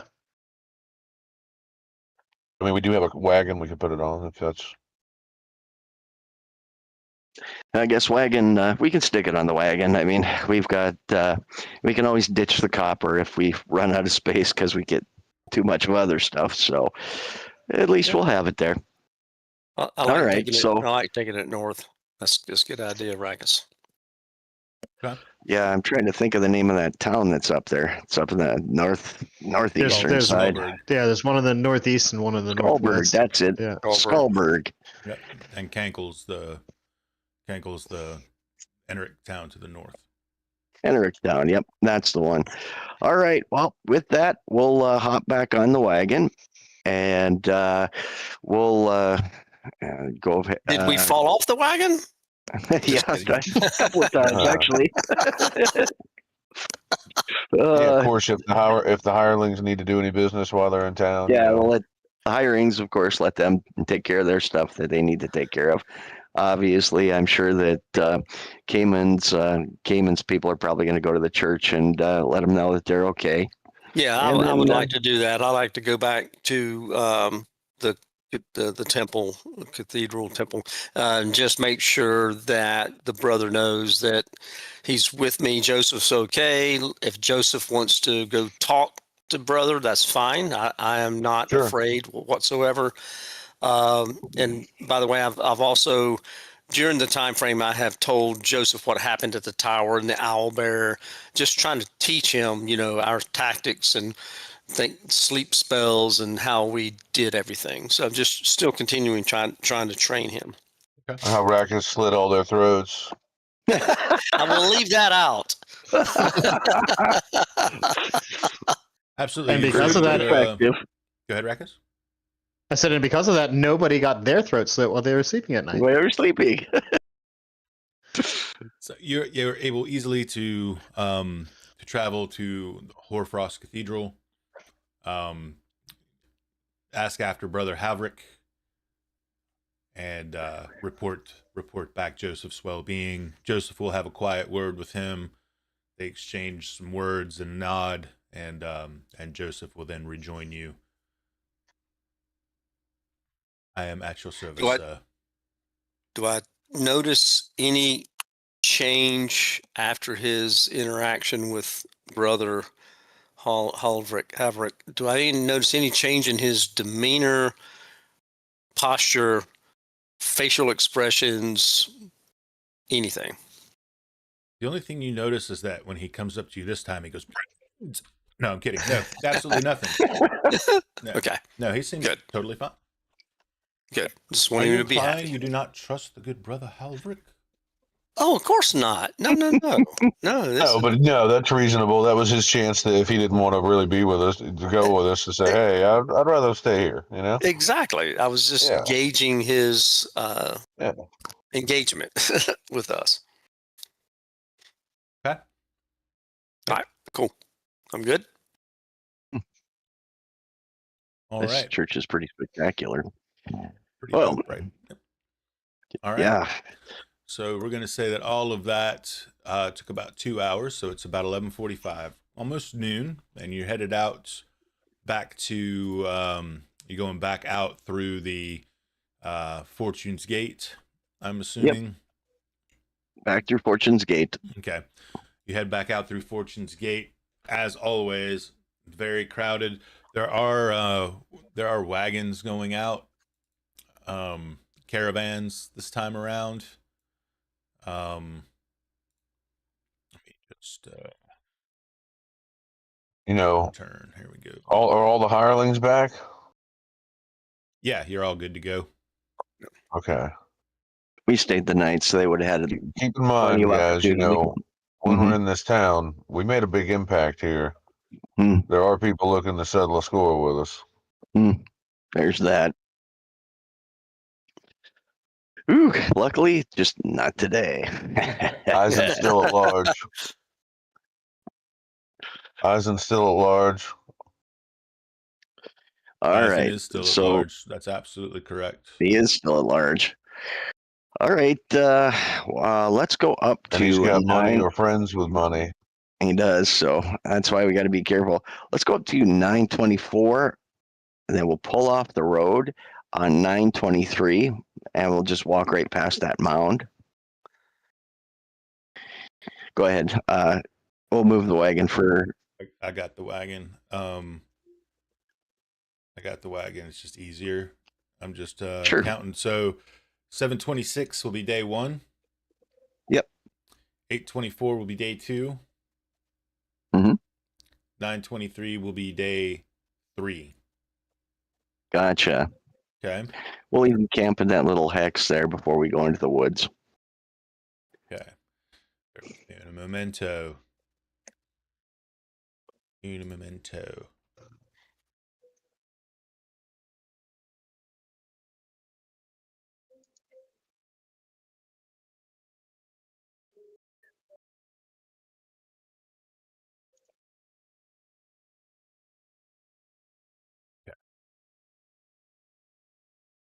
Okay.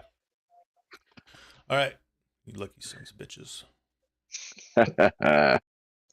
Or not, because we need experience points. Yeah, we Good point, right? don't feel very lucky yet.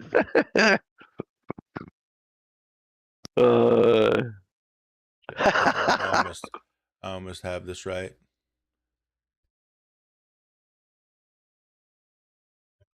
Got it right that time. There we go. All right. You'll travel for a while. You travel with insight of a caravan. You, even at your speed, you overtake it, right? Because they're exceptionally slow. You kind of at that point comes basically at the roadside shrine that you had restored. Okay, and I'm going to fix my calendar. So 1, that's 2, that's 3, and that's going to be here. Here. So we're going to set our current date. We're going to keep the time where it is. That will represent the you just finished rest. You're wide awake. Everything's great. The sky is overcast today, but it's warm. It's about 60 degrees and humid. Oh my God! Wow. For your It's high a temperature. heat wave. Right now it's Yeah. not 60 degrees, but your high temperature today will be about 60 degrees, but it's going to be very humid. Oh, In this yeah, spot. snow's melting off. Okay. And you find yourself now back at the mound that you had originally investigated. Well, not sleep by the mound, but rather more close to the forest. Yeah, I believe this was the mound. But just for something in the background besides the map. Mhm. All right, so you'll set your camp. You're going to do your usual things. I'm assuming you're going to Mhm. Drak and Arayan, or Drak and Finn will hunt for food. Arayan probably as well. A couple of you will grab firewood, which is readily available. You also have some should you want to dip into it. In the wagon. You don't need to. And you'll have a pretty uneventful evening, or that as you wake up in the morning now, 6:30 a.m., to make your decision on which way you're going to attempt to travel. All right. I think we would like to go through 822. We're going to have Drak and, well, actually, since Drak's not here, we're going to have Arayan scouting ahead with his wolf, so that, and he'll be quite a ways ahead, like that 100 yards ahead of us the way he was before. Yep. And the rest of us are going to, specifically, we'll say, Dirk and the mercenaries, as we move this wagon forward, are going to be chopping their way through the trees to cut their way a little path. They'll take the wagon around to any place where there's like ways to get it through. And then anytime we run into a major obstacle, they'll just chop through enough to get the wagon through. And then we'll just continue basically making our own little path. Okay. So as discussed, travel into 822, totally cool with the wagon. Traveling through 822 will take the entirety of a day. It's not, oh, there we go. I have to accept it. So typical would be about 6 hours. So it could take you a little bit longer. Here we are. It gets very, very dark once you enter the taiga.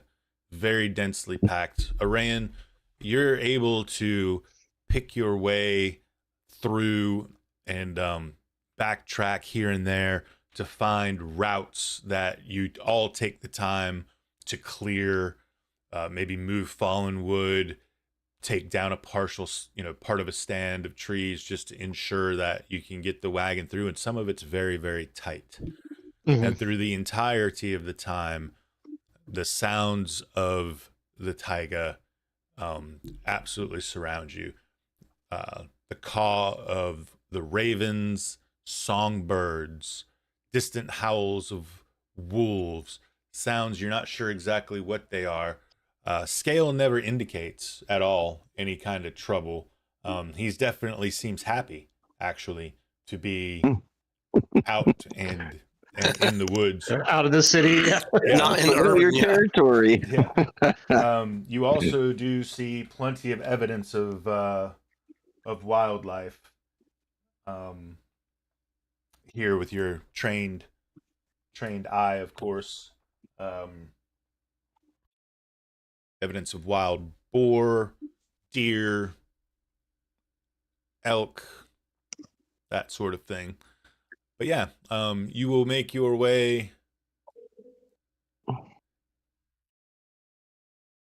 Be about 6:30 when you decide that you're going to set camp for the evening. Okay. 6:30. Do you guys want to continue and try and push through to that next hex? Might be a little safer, but or do you want to sleep here? I think we should probably sleep. It's already 6. All right. We will go Set ahead up and camp will set take camp 2 hours. here. That'd be 8. Yeah. Sunset was at 3, so yeah, it's getting pretty dark. All right.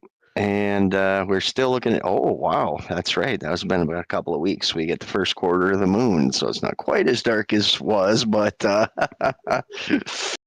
ooh, all right. Well, we will go ahead and spend the night here. We definitely want to be on our guard. We want at least, how many do we have? We've got 8 plus 2, we got 10. I'm gonna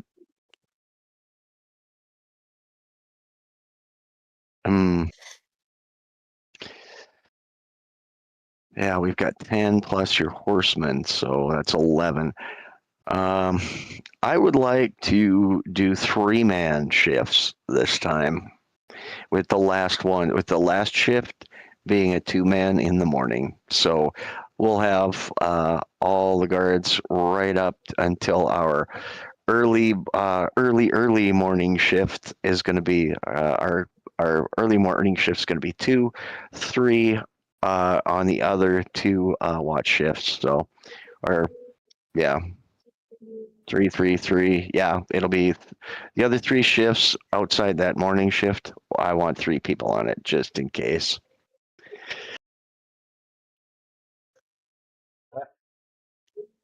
All right. You will sleep through the evening. It will be uneventful. You set up your camp. You do all of your very normal, boring things that aren't boring.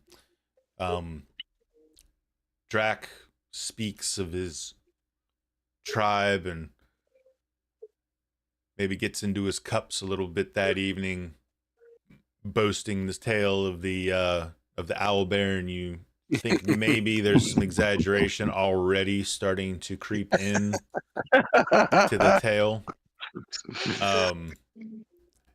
And the following morning, when you awaken, it is very windy. The trees are breaking it for you, but you can see the tops of the trees and hear the wind moving through them. And it's definitely the fickleness of spring. It's about 37 degrees probably. It is cold, but not bad. It is overcast. Above freezing. Okay. And it is raining as well today. And you push forward. All right, let's go ahead and push forward north into that hex. After a couple of hours, 2, 3, 4 hours, you break through. Nice rain. You break through. It's about 4 hours. You break through the forest line, and you come into a very hilly terrain. You can see to the north and to the northwest and the northeast. You can see the sea. You know now that you are at the coast. And 1 second. I'm flipping. The Carter Peninsula's coastline is a mixture of high cliffs, rocky beaches, sheltered fjords, and tidewater glaciers. The coastal waters are cold, foamy, and you would assume incredibly dangerous.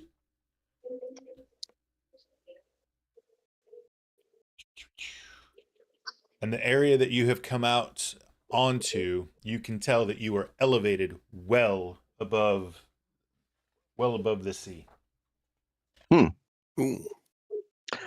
Damn. Well, okay. Let's go ahead and search over this hex. Let's see if we can find any structures, any kind of caves, any kind of stone or anything that would mark the possible location of some kind of structure that used to be here. Okay. You make your way with the wagon. I guess to maybe like a central location. Are you going to take the wagon through the whole bit? Well, we'll probably for now we'll just probably explore the whole thing because we Okay. want to be able to take the wagon with us while we're doing that. And as we explore, we're going to just sweep the whole hex is really what we want to do because we want to find any kind of structures or caves or anything. Okay. You spend. We're going to say you're just going to spend the remainder of the day searching the Okay. entirety of the hex, right? Okay. After a couple of hours of kind of going back and forth through the middle portion of the hex, you eventually come to the cliff edge. Specifically, the cliff edge at 721. And you see in front of you the edge of the cliff, which is a kind of sheer drop. You should get really close to it. But something stands out. Something stands out to you there. There is about a 125-foot tall, twisting reddish yellow spire of stone that rises from the ocean. Oh God! And it is about say 50 feet from the edge of the cliff to the flat top plateau of this sea stack. Well, our little tavern might just be underwater. Now, bear in mind, I should also mention, I'm sorry, the sea stack is about 125 feet tall, but it is still, the top of it is still lower than your elevation. Okay. All right. Well, Alluvial does have 100 feet of rope. Let's go ahead and pull the wagon probably a good 20 to 30 feet away from the cliff, lock the wheels on it, and then, of course, disengage the horses there. And then let's go ahead and tie up a rope to the wagon, make it pretty solidly tied, and let's throw it over the side. We're gonna need a climber to go ahead and go down there to check that thing out, see if we can find any openings. We're using Best I can do is an acrobat. We're using the wagon as our base of our rope. Why not use a tree? Well, this area is pretty flat. We can find one. This looks like Your wagon is probably a pretty solid choice. Just saying. Okay, yeah. I just wasn't sure what the terrain was. If there was something more solid, I mean, if we had a rock, I guess that would work, like a huge ass rock. But yes, I just know that the wagon right now is probably our best bet. And as long as we have it locked and the horses are, taken care of, we're probably going to be okay. Okay, so you are able to do all of that, pretty readily. You get and you take precautions too. Like you don't put the wagon, straight on towards the cliff. Yeah, straight on towards the cliff. Yeah, to it. But you tie it off. You throw the rope over. Finn, I'm assuming you're the man. And I'm gonna wave down Neem at this point. That I'm gonna say now is where we're gonna call on your skills, because we're gonna need you to go down there with Finn and help him look for any kind of openings on that little tower if we can get there. Tend to the red shirts. Right now, I'm tasking you out to Finn, and Finn, I'm gonna go ahead and let you bring her down with you and see what you guys can find. Finn, as you get to the edge with the rope, a sound catches your ear. Sound of plummeting water crashing below you. And as you kind of first lean out over the edge and kind of look down and to your left, you see a waterfall. It is obviously, yep, it is a waterfall that comes basically out of the side of the cliff that you are standing on top of and plummets a very, very good distance down to the water below. You figure that you are probably about 60-ish feet above that, above the where it's coming out of the side of the cliff. Okay. 60 feet above where it's coming out of the side of the cliff. Yes. Yep. And just again to help me paint this picture, where the sea stack is at a lower elevation, the top of it, than we are. Yep, by about And about 50. Say by about 20 feet lower than what you are. 20 feet lower, but 50 feet away out straight forward? That's right. Yeah, the sea stack is. That's correct. Oh, so getting to it's not going to be easy. To the sea stack? No.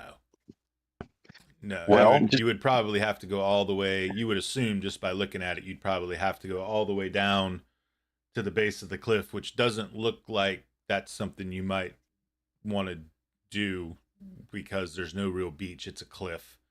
But the other option would be to descend the rope enough and kick off of where we're at until you could swing, not to the top of it, but swing to grab the sea stack and climb up, you know? Oh, certainly. You can try whatever you want to, brother. 100%. The thing That would about be the a sea thing. stack that's just kind of the thing about it mostly is its appearance. It just really stands out because of its coloration. Okay. All right. Well, I think the first thing we want to do is descend this cliff and kind of check out the waterfall a little bit. But before we start that, of course, you know, we're going to lighten our load, get rid of the bow, spear, everything unnecessary, backpacks. As we're tying up, you know, Nim, can you swim? If this goes south, can you swim? Does a walrus eat fish, mate? All right. Fair enough. Don't do anything you're not comfortable with, you know. Yeah. It's just a job. She nods. Well, with that, we'll go over the cliff and go start getting close to this waterfall, checking it out. Okay. Let me peek. I don't think you even need to make any fucking rolls. I hate you. Just peeping. Hang on. I just want to make sure I'm correct here. Finn.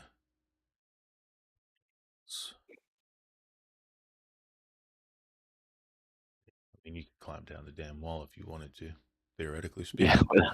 All right. Yeah, you begin to descend, Finn, and after you make it down, say that 20 feet, that would put you kind of level with the sea stack. As you're kind of looking around, the shape of the cliff itself, you see to your left beyond where the waterfall is coming out, you see like a ledge set into the cliff face, and you see what looks like to be, I mean, is that the pedestal of a statue? Nice. Literally below your feet above? Really? Could you have been standing on top of it? You continue to lower yourself down? Oh, yeah. You lower yourself down to the point where you're to the right of the waterfall and it's coming. When you get down there, man, it's coming out, right? Like it's a pretty loud. It's like you couldn't even talk to Nim barely if you wanted to, right? Yeah. It's roaring, this waterfall, and sure enough, you see there a wide landing that opens out to the sea, with large slabs of textured rock flooring and weathered walls covered in eroded petroglyphs. Hunks of ceiling stone have fallen inward to the ground, littering it with old rubble. Along the landing's edge stands a tall, imposing statue of pale white stone in the likeness of an ancient man, with a clenched fist and stern gaze. Despite its age, the figure projects an aura of ancient power. That's what you can see from your vantage point. You could tell that if you go back up the rope and adjust the location of the wagon and send the rope down to the left of the waterfall, that you could certainly, the party could certainly climb their way down to that landing. So Nim and I'll get to a spot where we can discuss this. Okay. And we'll explain that. And what we'll do, of course, I've got one of my ropes. I'm going to give her the end of it, and she's going to take it up with her, and I'll belay as people come down. Good. Okay, so you'll all go up, explain the situation, shift the Well, wagon. I'll basically stay down there. She'll go up with the information and bring the end of the rope so that I can belay for anybody that comes down. Come on back up, Finn. So you're going to try to go across the waterfall? Let me drop. No, you're right. That's fine. I'll go up. Yeah. Okay. It'll just be easier to set up that. Yeah. All right. Well, the reason I want you back up, which is good, is that now that we're going down there, we don't know what we're going to find. I also want to stay the night, and because I'm going to change Luviel's spell. And I don't know what, I don't know. Oh, wait. Note to If Irian wants to, but change everything to humans. Okay. It was just a bad joke. Never mind. Carry on. I mean, fair enough if you want to prepare spells before we get into this. yeah, I think that's a good idea because this is an ancient tomb, and I don't think sleep is great, but it only works on very low level creatures, and I don't think we're going to find any kind of major armies down there. If we find anything, it's going to be something big or something undead. So I'm going to trade out Luviel's memorized spell, and I don't have it. I was unable to get read languages, so we'll have to go with the light spell instead. Very versatile spell. Iraean, do you want to trade out spells for something that might be more useful down there?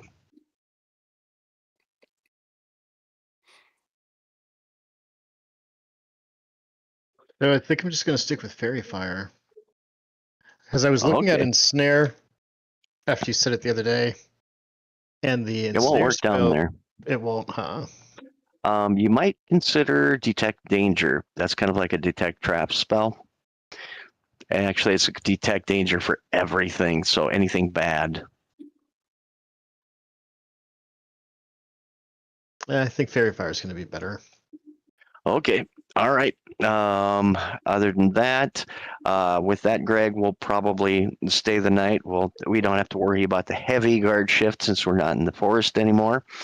And we will go ahead and rememorize spells the next day. And then we're going to have Finn and Neem lead us down the cliff to that little overhang. Okay.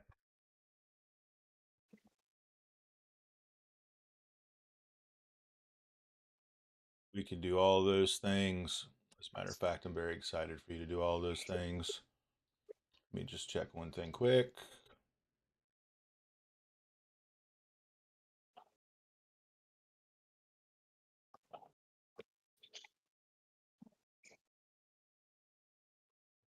Fun.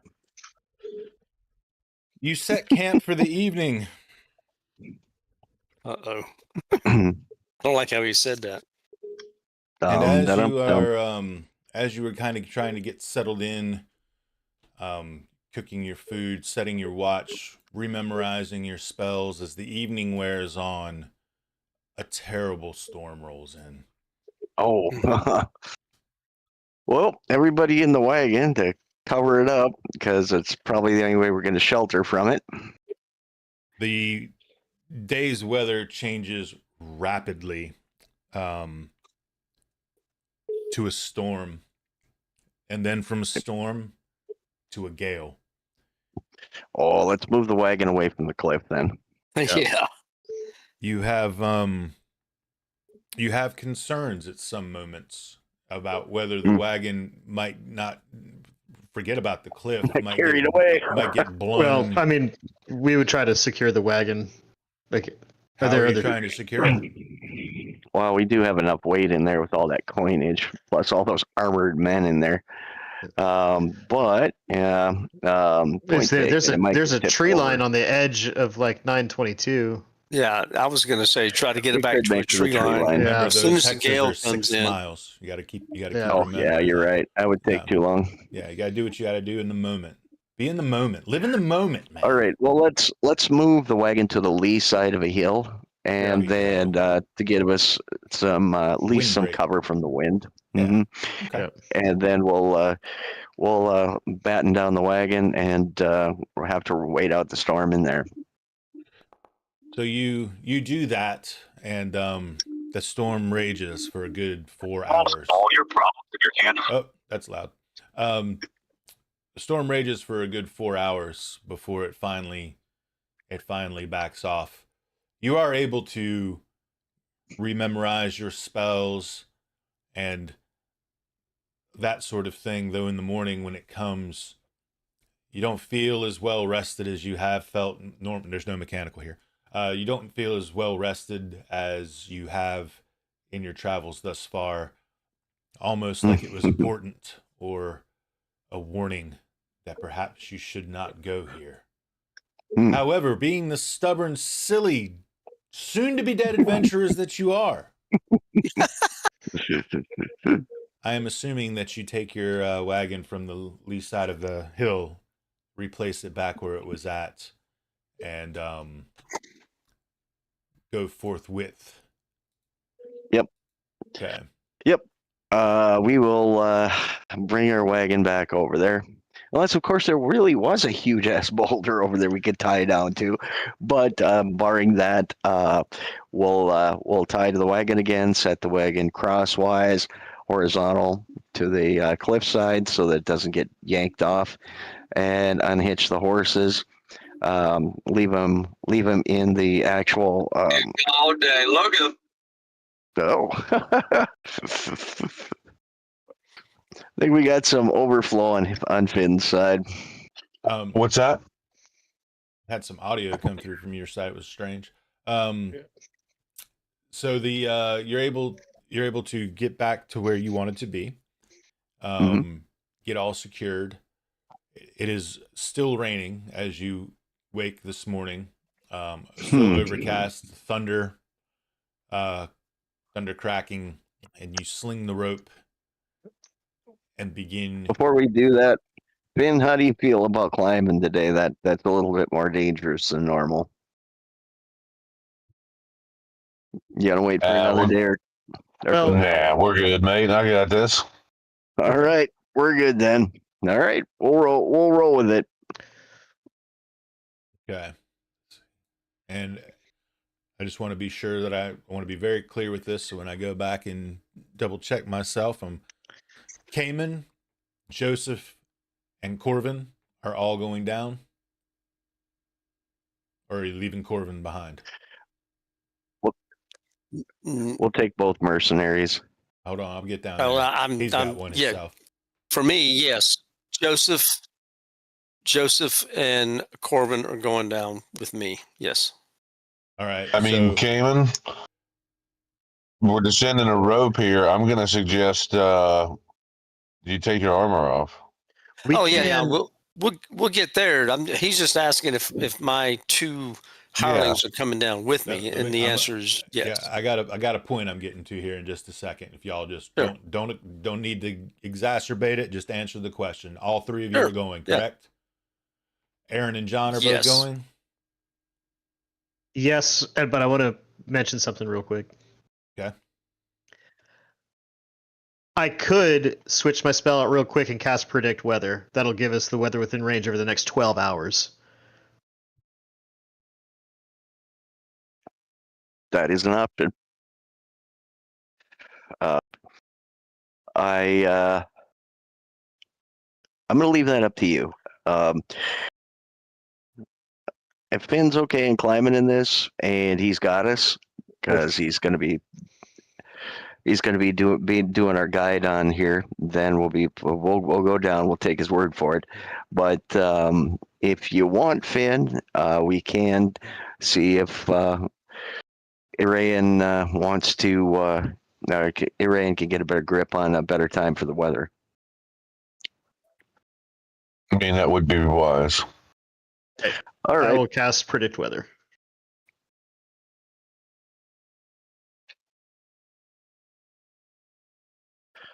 Ready? You cast Predict Weather. He wants to see if there's a better time during the day that may make a safer climb for us. 12 hours, you said? The caster gains an accurate knowledge of the weather within range over the next 12 hours, and the range is 1 mile diameter per level. Okay. So,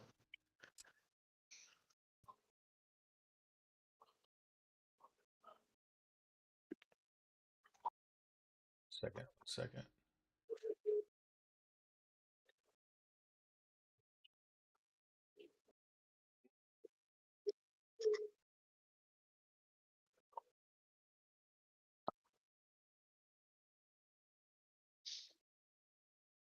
The rain will continue for the next 12 hours.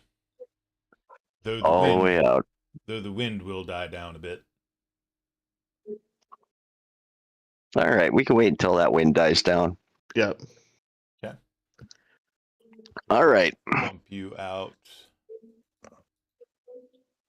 about noon. All right, now. All right, that works. I'm going to fall back onto my questioning, so bear with me for a moment. Starting at the top and rolling down. Lord Sidney, yourself, Joseph the aspirant, and Corvin the rider, who will not be taking his horse, will descend down the rope. Correct? Yes, I'm going to have them descend and have. We'll get to the details in a moment. Yep. Yes, I would like them down there. Yes. Okay. Rackus, Arayan, and John. Correct. Silver, Sister Vol. And if there's a...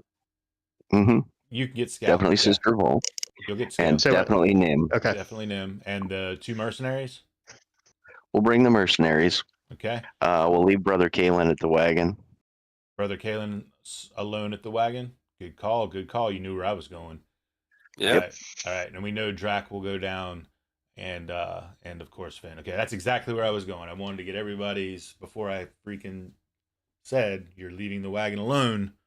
You're gonna leave Brother Kalen alone with the wagon. Okay, good deal. And you said Scale is coming down with us? Yes. Yeah, he'll strap Scale to his body. Awesome. Think like a parachute dog almost. Yeah. All right. Are we ready? We are ready. This, gentlemen, will be the finale of the game this evening. Oh. Bear with me. I'm going to reread the portion that I read, and I'm going to read the portion that I could not read because you were not quite there. Okay? Okay.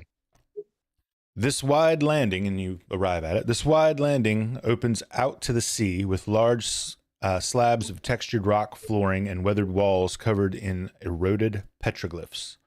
Hunks of ceiling stone have fallen inward to the ground, littering it with old rubble. Along the landing's edge stands a tall, imposing statue of pale white stone in the likeness of an ancient man with a clenched fist and stern gaze. Despite its age, the figure projects an aura of ancient power. To the north stands a sealed pair of massive stone double doors. Their surface has been meticulously chiseled to resemble a horrific bestial maw. Its fangs enclose the sealed doorway's frame. To the east, the landing's wall has collapsed into a raging subterranean river that roars from the cliffside, pouring into the ocean below. The high winds, crashing waves, and tumultuous waterfall resound throughout the chamber. Looks like a portion of this fell off into the sea, and that's where that's what that pillar is. Ooh. And this is where we shall end it tonight. Nice. Mm-hmm. Well. Look what we have here.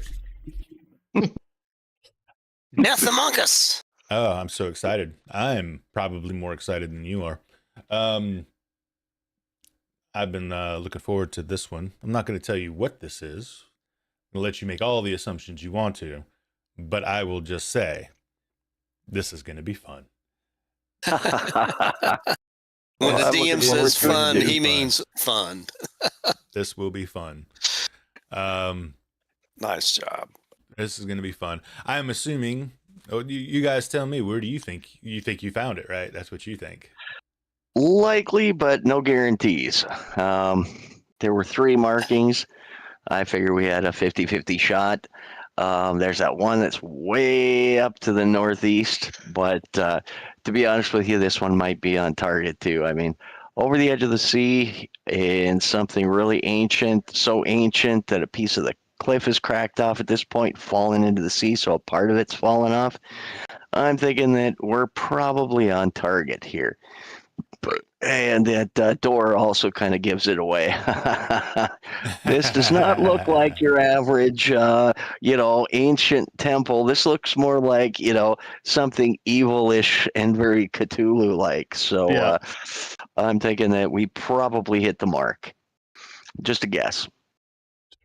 I respect the guess. I cannot argue any of the points at all. I think maybe though I should probably let me see if I can do this though before we depart, just for the grins and shits of it. No, I don't think I can actually. Yeah, no, we'll have to wait for that for the next time. So when we start the next time, I will reveal the actual battle map, if you will, the map that we will be playing on probably for a few sessions, and I look forward to it very much, guys. Good session. I appreciate the patience with me rolling in, like literally in the last fucking second before we had to go on, but I had to. Yeah. I had an appointment I could not miss, so I had to make that happen. So I'm just glad I was not late. all good, man. We're glad you made it. Yeah. Oh, it worked out. But Confucius does say, "Don't let work interrupt gameplay." Oh, this was not work. It was not work. Oh, it was not work. No, so that Confucius was full of shit. You can give Trip the Confucius advice for the next session when he's back. But no, it was cool. I really am looking forward to the next few sessions. This is going to be jammy. So just also public service announcement. I probably should have said this at the beginning, but starting next session, which is 2 weeks from today, it's like June 12th ish. Mm-hmm. Is that right? Somewhere around in there. 11th. That was close. June 11th, starting June 11th, our start time's kicking back 30 minutes to 7, so we can try to get a solid 3 hours minimum in playing.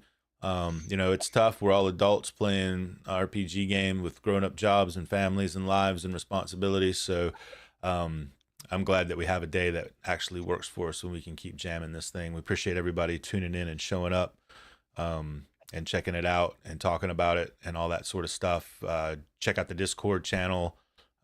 Link is going to be in the description of this video, and come join us over there for the in-between times.